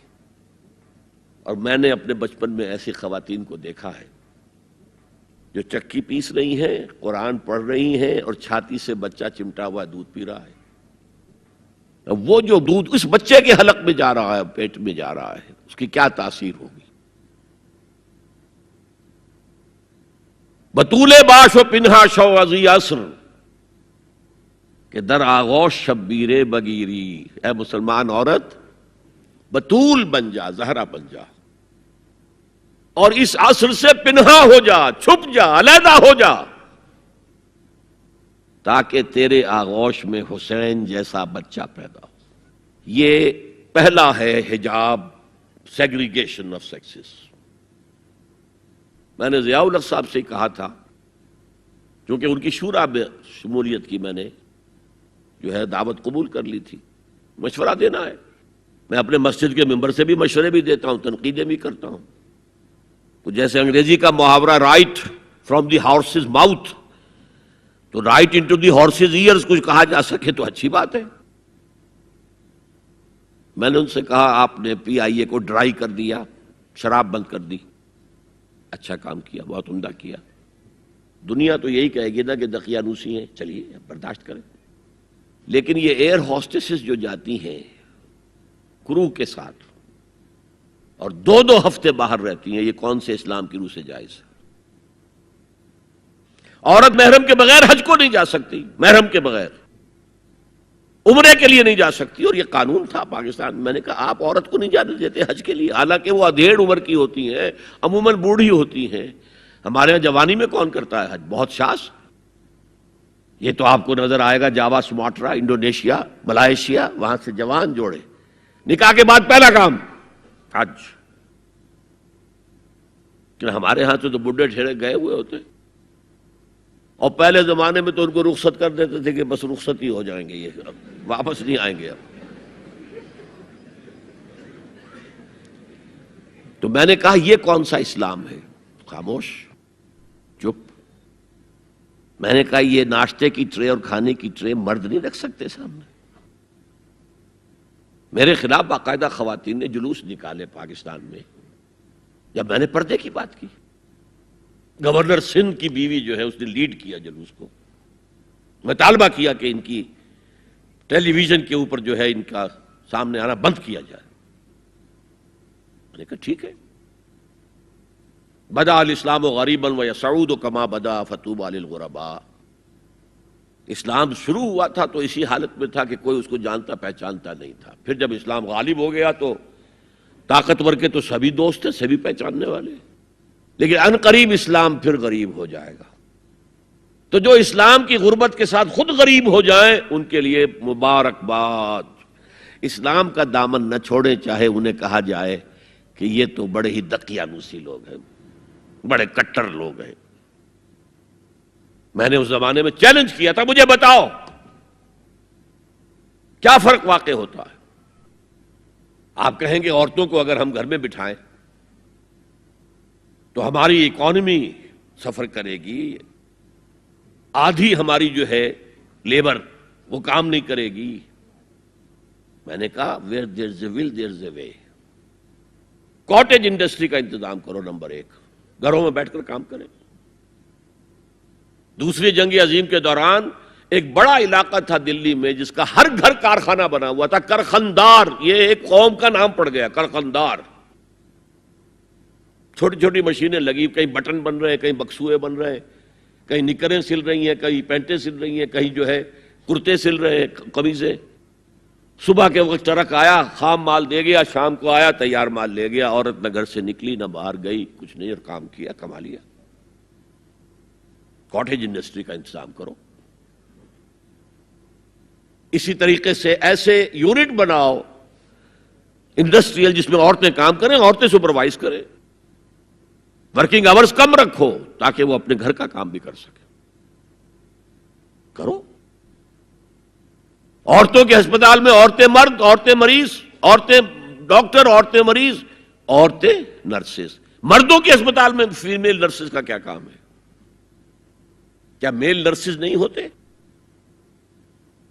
اور کیا آرمی کے اندر جو فارورڈ یونٹس ہوتے ہیں کہ جو جاتے ہیں محاذ کے اوپر، ان میں کوئی عورت نرس جاتی ہے؟ میل نرسز جاتے ہیں، حالانکہ سب سے زیادہ نرسنگ کی ضرورت وہاں ہوتی ہے۔ کسی کا بازو اڑ گیا ہے، کسی کی ٹانگ اڑ گئی ہے، کسی کی پیٹ میں آ کر کسی بم کا ٹکڑا جو ہے لگایا، انتڑیاں باہر نکلی ہوئی ہیں، تو نرسنگ سب سے زیادہ وہاں ضروری ہے۔ وہاں تو فیمیل نرسز نہیں ہوتی، میل ہوتے۔ سیگریگیشن، سیگریگیشن، سیگریگیشن، یہ آگ اور پانی کا ملاپ درست نہیں ہے۔ تو بڑا، سب سے بڑا پردہ تو یہ ہے۔ دوسرا پردہ، دوسرا قلعہ، گھر کی چار دیواری۔ وَقَرْنَ فِي بُيُوتِكُنَّ وَلَا تَبَرَّجْنَ تَبَرُّجَ الْجَاهِلِيَّةِ الْأُولَىٰ۔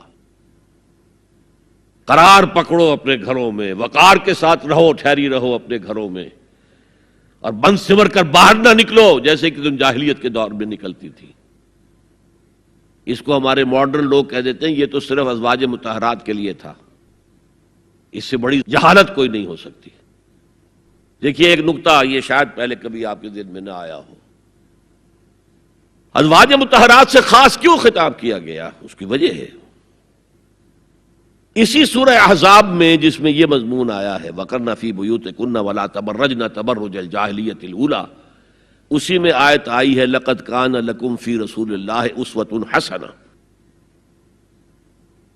مسلمانوں تمہارے لیے اللہ کے رسول کی شخصیت کے اندر ایک نہایت عمدہ نمونہ ہے، اور یہ معجزہ ہے۔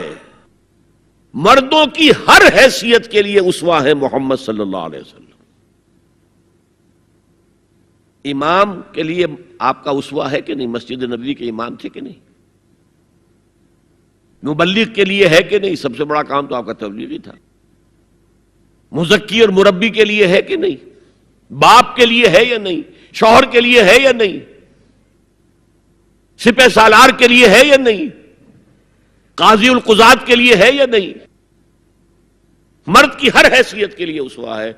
آخر عورت کی نسوانی زندگی کے لیے تو حضور رسوا نہیں بن سکتے، یہ خلا ہے۔ مرد کے لیے کامل اسوہ، عورت کے لیے بھی اسوہ، لیکن اس کی خاص نسوانی زندگی کے لیے اسوہ نہیں۔ اس خلا کو پر کیا ازواج مطہرات سے۔ لستن کاحد من النساء، اے محمد کی بیوی تم عام عورتوں کے مانند نہیں ہو۔ پھر جو احکام دیے گئے ہیں وہ سب کے لیے ہیں، لیکن اس میں چیریٹی بگنز ایٹ ہوم، گھر سے شروع کرو۔ سب سے پہلے خواتین، حضور کی بیویاں جو ہے وہ مخاطب ہیں۔ اور اے مسلمانوں، اگر حضور کی بیویوں سے کوئی چیز مانگنی ہو تو حجاب کے پیچھے سے مانگو، رو در رو مت ہو۔ فَاسْأَلُوهُنَّ مِنْ وَرَاءِ حجاب، یہ دوسرا قلعہ ہو گیا۔ حافظ ناموس زن، مقصد کیا ہے؟ عورت کی عزت، عورت کی عصمت، عورت کی عفت کی حفاظت۔ تیسرا جسے ہم ستر کہتے ہیں، عورت گھر میں بھی ہے، گھر میں ہے، اور وہاں صرف محرم آئیں گے، نامحرم نہیں آئیں گے. محرموں کی اتنی لمبی لسٹ دی گئی ہے، اللہ نے کس لیے دی ہے؟ کیا قرآن مجید میں لفاظی ہے؟ ایک ایک لفظ گنجینہ معنی کا طلسم اس کو سمجھیو جو لفظ کے غالب میرے اشعار میں آوے. غالب نے تو تعلی کی ہے، اللہ کے کلام میں تو یہ بات صحیح ہے نا. گھر کے اندر نامحرم نہیں آئے گا. گھر میں اگر وہی ایک بیٹی تھی جو آپ نے اپنے داماد کو دے دی ہے اور کوئی اور بیٹی نہیں ہے تو داماد گھر میں آ سکتا ہے ورنہ نہیں آ سکتا. سالی سے اس کا پردہ ہے، دیور سے بھابھی کا پردہ ہے، چچا زاد بھائی بہنوں کا پردہ ہے. چچا سے پردہ نہیں ہے، ماموں سے پردہ نہیں ہے، چچا زاد پردہ ہے، ماموں زاد پردہ ہے، خالہ زاد پردہ ہے، پھوپھی زاد پردہ ہے. یہ سارے احکام کس لیے دیے گئے؟ گھر کے اندر بھی ستر اور نگاہیں نیچی. مولانا حمید الدین فراہی نے ایک نقطہ بیان کیا کہ سورہ احزاب میں جو پردے کا بیان ہے وہ ہے گھر سے باہر کا پردہ. جب اے نبی کہہ دیجئے قل لازواجک و بناتک و نساء المؤمنین یدنین علیہن من جلابیبہن. جلباب کہتے تھے ایک بڑی چادر. کوئی عربوں کی تہذیب میں موجود تھی دو چیزیں. گھر میں ان کے ایک دوپٹہ ہوتا تھا جسے خمار کہتے تھے. خمار، خمرہن کا لفظ آیا ہے سورہ نور کے اندر. گھر سے باہر نکلتی ہوئی وہ اپنا پورا وجود ایک چادر میں لپیٹ لیتی تھی لیکن چہرے کا پردہ نہیں تھا. اب فرمایا گیا اے نبی اپنی بیویوں سے اور اپنی بیٹیوں سے اور اہل ایمان کی بیویوں سے. اب بات آگے بڑھ رہی ہے، اہل ایمان کی بیویاں شامل ہو گئی اس لیے کہ تو ساری بات ہی ازواج مطہرات سے جو ہو رہی ہے اس لیے ہو رہی ہے کہ وہ اسوہ بنے مسلمان خواتین کے لیے. ان سے کہہ دیجئے وہ اپنی چادروں کے پلو لٹکا لیا کریں. یہ جو گھونگھٹ کا تصور بعد میں ہوا ہے یہ ہے تیسرا پردہ. ستر کی حد تک ہے ستر آپ نے، اور اس میں بھی کیسے کیسے احکام دیے گئے. لباس وہ پہنو جو ڈھیلا ہو، تنگ نہ ہو، ٹائٹ نہ ہو، جو جسم کے نشیب و فراز کو واضح کر رہے ہو. اتنا باریک نہ ہو کہ جسم جھلک رہا اس میں سے. اور اس پر اضافہ وَاضْرِبْنَ بِخُمُرِهِنَّ عَلَى جُيُوبِهِنَّ. اپنے گریبانوں کے اوپر اپنی اوڑھنیوں کے، یہ خمار آ گیا جو اوڑھنی ہوتی ہے اس کے بکل مار لو تاکہ نسوانی حسن کا ایک بڑا حصہ ہے یہ چھاتی جو ہے اس کو اور ایک کور ایڈیشنل مل جائے. کرتا تو ہے ہی لیکن وَاضْرِبْنَ بِخُمُرِهِنَّ، خمار کی جمع خمر. سورہ احزاب میں آیا جلابیب، جلباب کی جمع وہ بڑی چادر جس میں لپٹ کر گھر سے نکلتی تھی. لیکن یہ کہ یہاں پر خمرہن، خمار کہتے ہیں اوڑھنی کو جو گھر میں بھی استعمال ہوتی ہے، تو وہ سر پر بھی ہو اور اس کا ایک بکل جو ہے تمہاری سینے پر بھی آ جائے، ایڈیشنل کورنگ. اس کے باوجود بھی نگاہیں نیچی رکھو. باپ کی نگاہ بھی نہ پڑے تمہارے نسوانی حسن پر، وہ بھی مرد ہے. بھائی کی نگاہ نہ پڑے. اہل ایمان تم بھی اپنی نگاہیں نیچی رکھو اور اہل ایمان عورتوں تم بھی اپنی نگاہیں نیچی رکھو.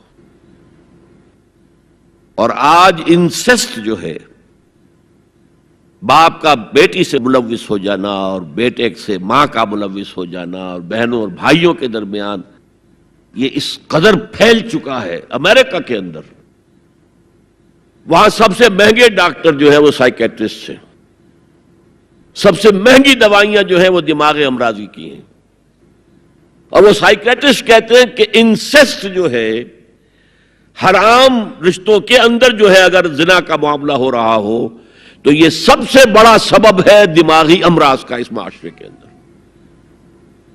فطرت کے خلاف جو کام ہوتا ہے، طبیعت یہ بات تو کرتی ہے نا، شوق تو ہوتا ہے، پھر دماغی توازن کھو بیٹھتے ہیں. یہ ہے 3 پردے ہیں مسلمان عورت کے، جس کو آج بالکل ختم کرنے پر مغرب تلا ہوا ہے، اس لیے کہ کسی بلی کی دم کٹ جائے تو وہ چاہے گی کہ سب کی کٹ جائے۔ ان کا بیڑا غرق ہو چکا ہے، ان کی تہذیب ختم ہو چکی ہے، تہذیب نہیں ہے آج ان کے پاس، خاندانی نظام ختم ہو چکا ہے۔ بوڑھے والدین کو لے جا کے اولڈ ہاؤسز کے اندر پھینک دیا، اور وہ سال بھر ترستے رہتے ہیں، کوئی نہ بیٹا آتا ہے نہ بیٹی آتی ملنے کی۔ بس ٹھیک ہے نا، ہم نے فریج دے رکھا ہے، سب کچھ سامان وہاں پہ ہوتا ہے، ٹیلی ویژن دے رکھا ہے، اپنا وقت گزاریں، اپنے بیٹوں بیٹیوں کو دیکھنا نصیب نہیں ہے۔ اب تو یہاں تک نوبت آئی ہے کہ پہلے کم سے کم یہ ہوتا تھا کہ کرسمس پر یقینی ہو جاتا تھا کہ بیٹا بیٹی ملنے آئیں گے، اب وہ بھی نہیں ہے۔ خاندانی نظام کیسے قوی ہوگا؟ لڑکا ایک خاص عمر کا ہوا، جاؤ اب نکلو گھر سے، اب جاؤ اپنی کوائی کرو اور کھاؤ، ہم سے معاملہ ختم ہے۔ لڑکی جاؤ،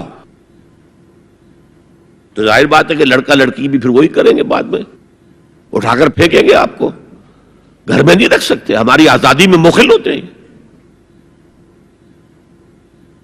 تو معاشرتی نظام، میں نے آپ سے عرض کیا، پہلا اصول کیا تھا؟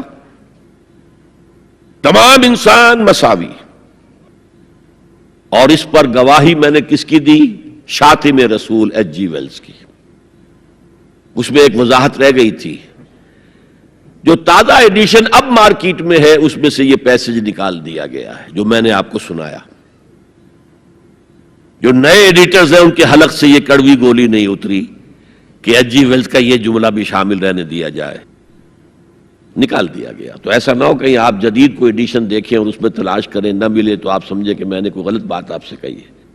لائبریریوں میں پرانے ایڈیشن مل جائیں گے، جائیے اور دیکھیے، a concise history of the world میں جو حضور کا چیپٹر ہے کھول کر پڑھیے، آپ کو مل جائے گا جملہ۔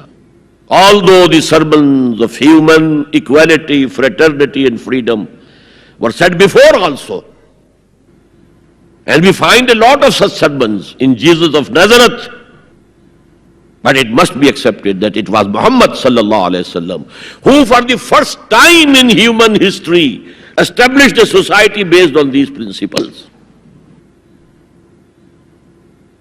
اور یہ مساوات انسانی مرد اور عورت کے درمیان بھی ہے، فرق انتظامی ہے، سو نوٹ کر دیجئے۔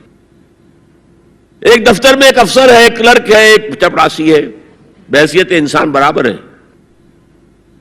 اس انتظامی سٹرکچر میں تو برابر نہیں ہے۔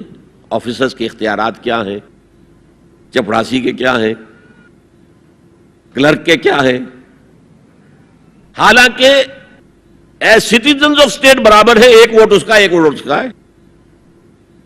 کیا آفیسر کے 4 ووٹ ہیں؟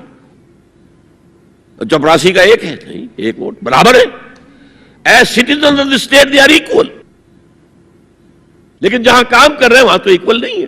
یہ فرق ہے کہ جس کو دنیا ایکسپلائٹ کر رہی ہے، حالانکہ اس سے زیادہ لاجیکل بات اور کوئی نہیں ہو سکتی۔ ایک خاندان کا ایک سربراہ، کسی انسٹیٹیوشن کا ایک ہی سربراہ ہوگا، وزیر 10 رکھ لے، پرائم منسٹر تو 2 نہیں ہو سکتے، پرائم منسٹر 1 ہوگا، نائب صدر 10 رکھ لے، صدر تو 1 ہی ہوگا۔ انتظامی ہے، یہ نہیں ہے کہ عورت گھٹیا ہے، نہیں، مرد اور عورت مساوی ہے۔ آج میں آپ کو بتاتا ہوں کہ کتنی بڑی سازش اس وقت اس نظام کے خلاف ہو رہی ہے۔ دجالی فتنہ جو ہے، دجال اکبر جب آئے گا، ابھی میں اس کی بات نہیں کر رہا ہوں، ایک علیحدہ ایشو ہو جائے گا۔ دجالی فتنہ آ چکا ہے۔ جیسے حضور نے ایک مرتبہ رمضان مبارک کی آمد سے قبل شعبان کے آخری دن خطبہ دیا۔ خطبہ کیا تھا؟ یا ایھا الناس قد اظلکم شہر عظیم شہر مبارک، اے لوگوں تم پر ایک عظمتوں والا اور برکتوں والا مہینہ سایہ فگن ہو گیا ہے۔ آیا تو نہیں ابھی، شعبان کا دن ہے، سایہ آ گیا ہے۔ یہ انگریزی کے محاورے سے بات سمجھ میں آئے گی، coming events cast their shadows before. اسی طرح وہ شخص دجال تو ابھی نہیں آیا، دجالیت پوری آ چکی ہے۔ اور میں اس کا ذکر کر چکا ہوں لاہور میں ایک تقریر میں، 3 لحاف. جیسے ملیریا کا جب حملہ ہوتا تھا، اب تو بہت کم ہو گیا ہے ملیریا، تو جو سردی چڑھتی تھی، کپ کپی ہوتی تھی، ایک رضائی ڈال دیجئے، دوسری ڈال دیجئے، تیسری ڈال دیجئے، تو 3 رضائیاں یا 3 لحاف گلوب کے گرد لپٹ گئے. دجالیت کے 3 شیڈز. سب سے اوپر سیکولرزم، سیاست سے، ریاست سے، سیاسی نظام سے، معاشرتی نظام سے، عدالتی نظام سے، قانون سازی سے کسی مذہب کا کوئی تعلق نہیں. آج پوری دنیا میں سیکولرزم ہے، تمام مسلمان ممالک میں سیکولرزم ہے. یہ دجالیت کا عظیم ترین کارنامہ ہے. بات لمبی نہ ہو تو میں صرف عرض کر دوں، یہ یہودیوں کی ایجاد ہے. یہودیوں نے امریکہ کا $1 بل، $1 کا نوٹ جو ہے ڈیزائن کیا ہے.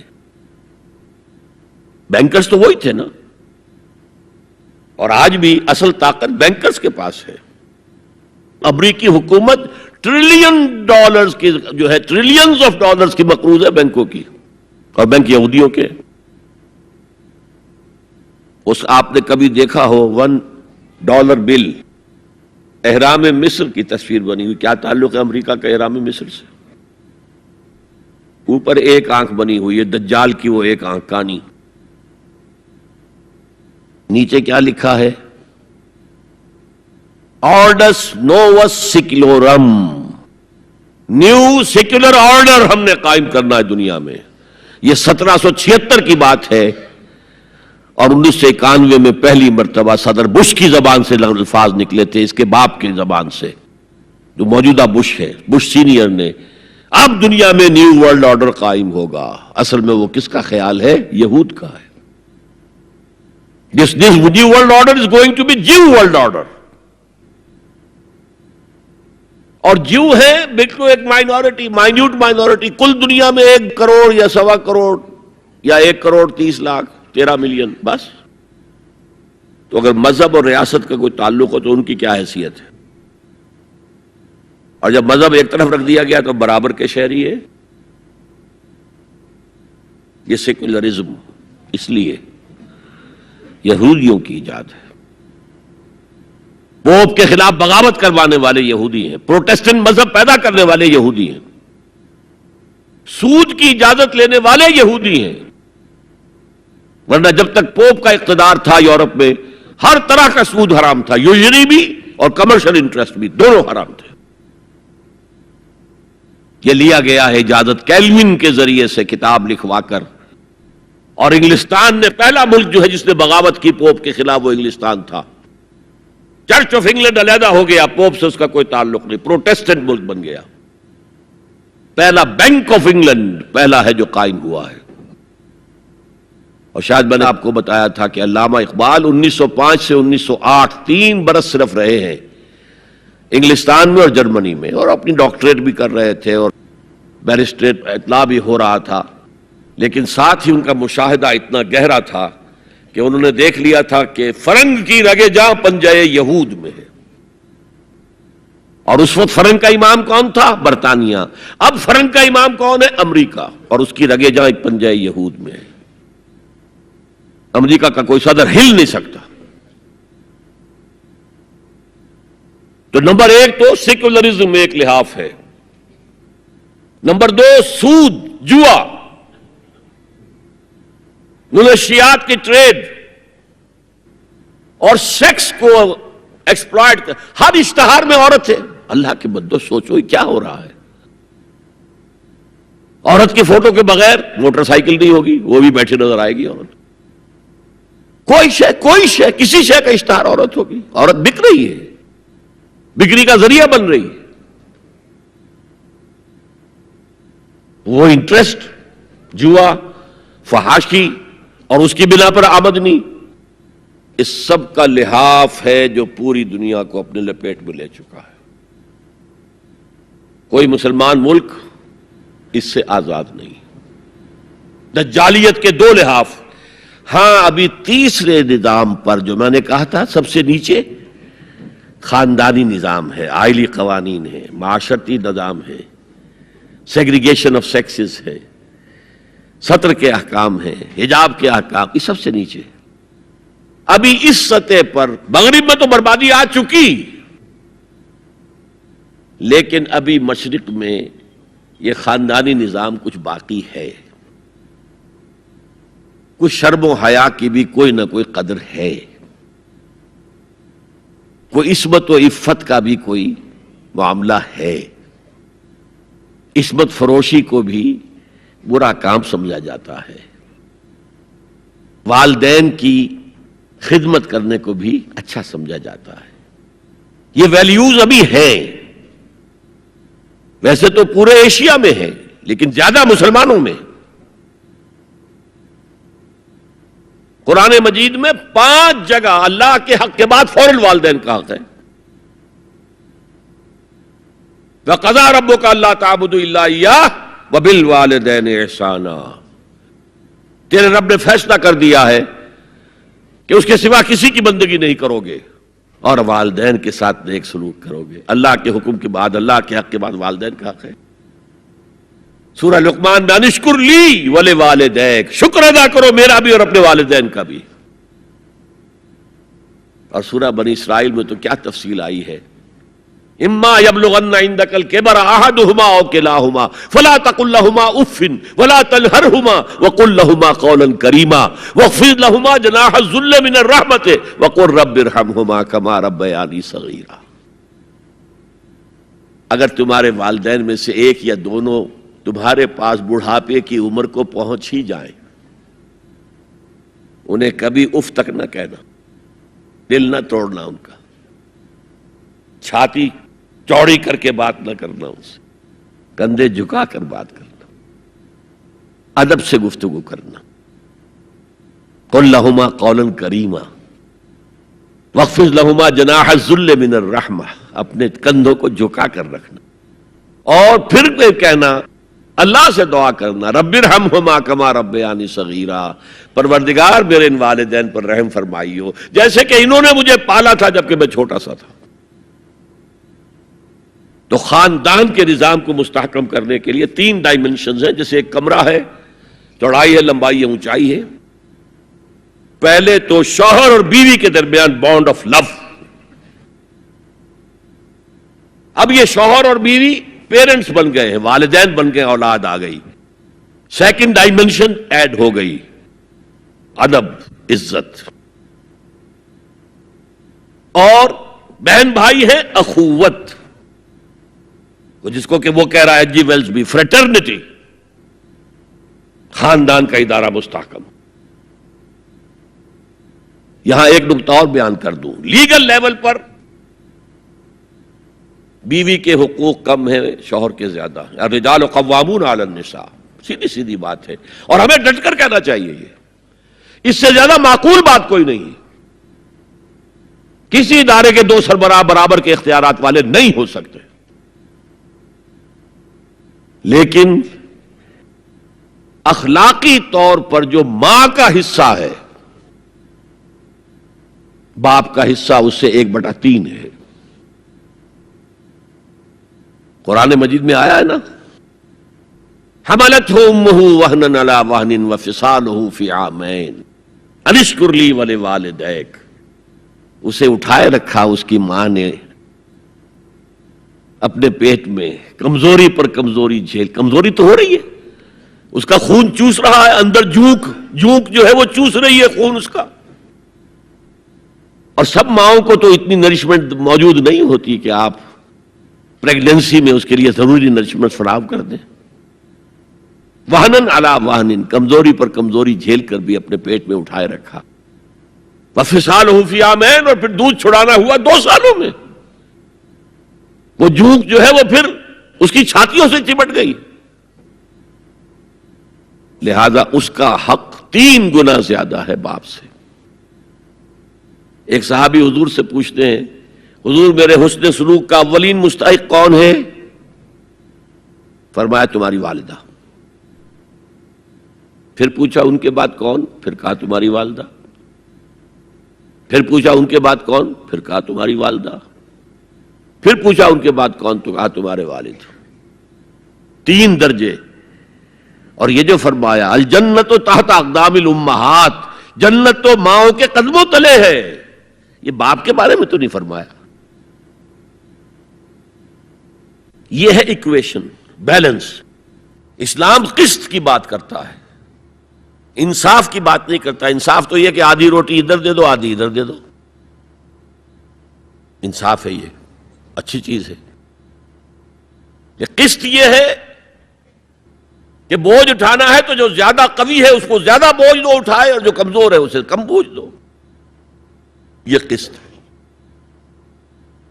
تو اسلام نے عورتوں پر ذمہ داریاں کم رکھی، ان کے اختیارات کم رکھے، لیکن اولاد پر حق ماں کا 3 درجے فائق رکھا.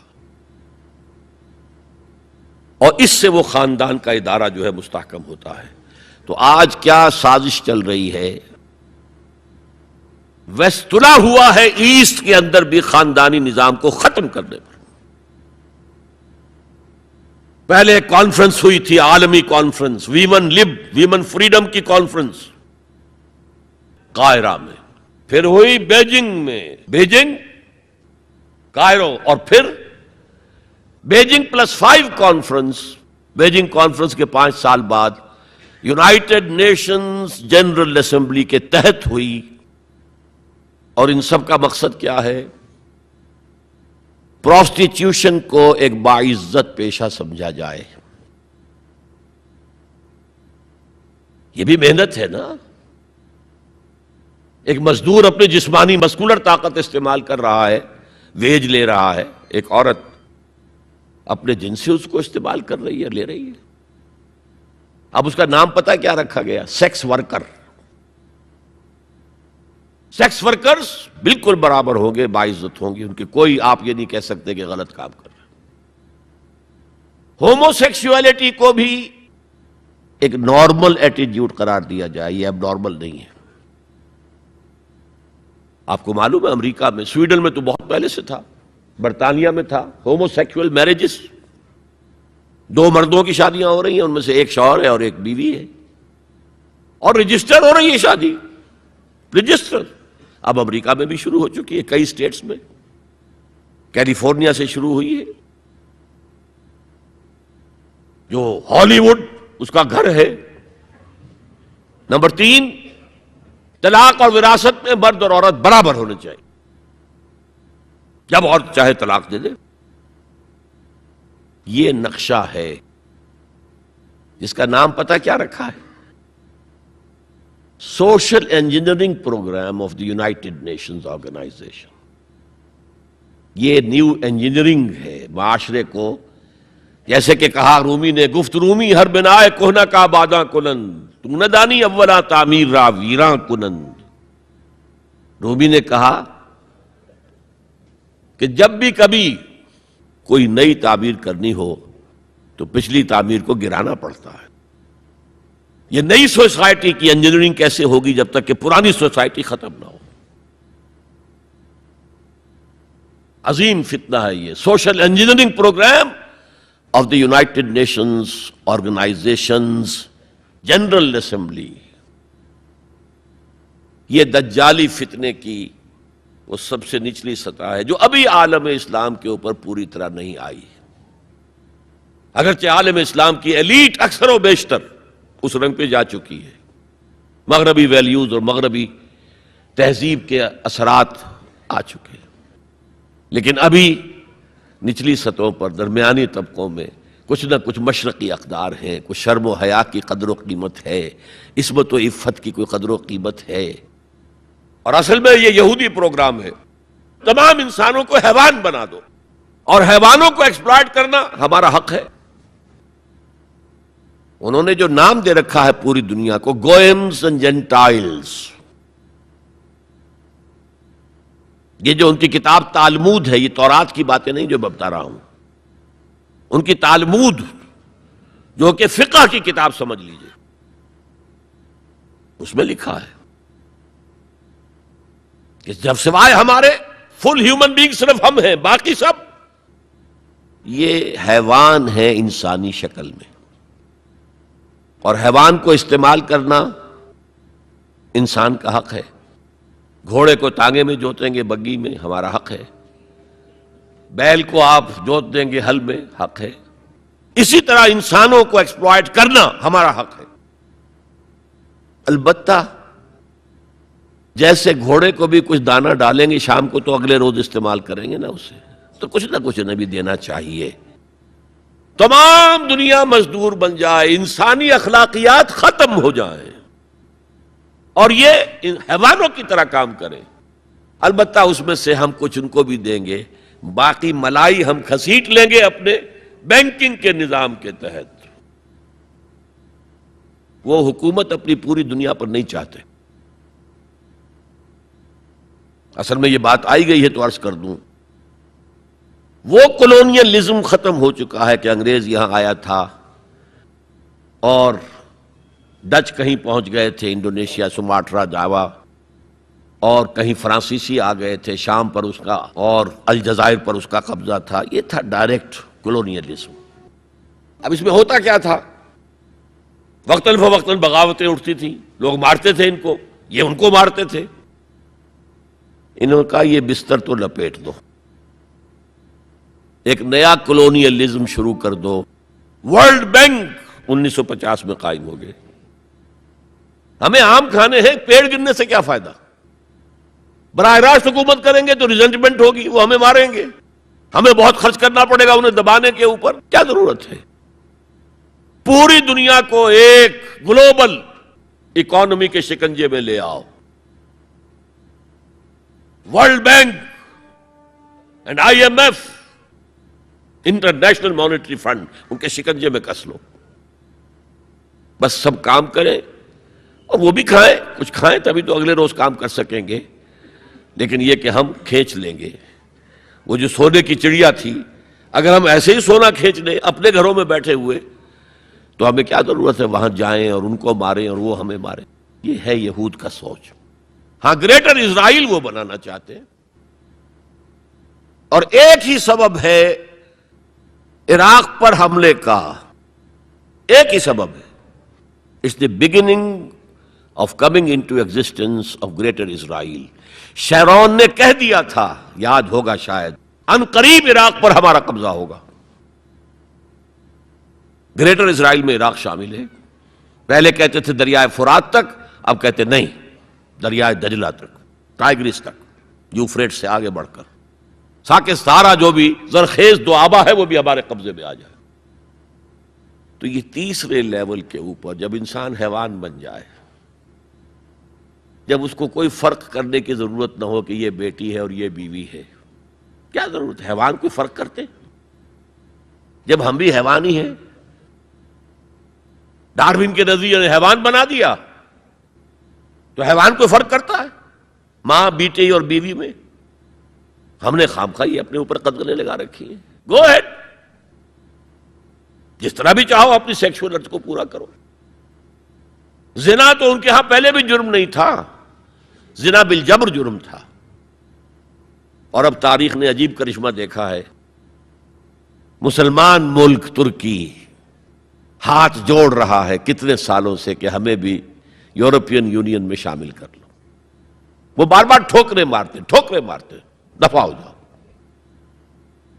اب انہوں نے کیا کیا ہے؟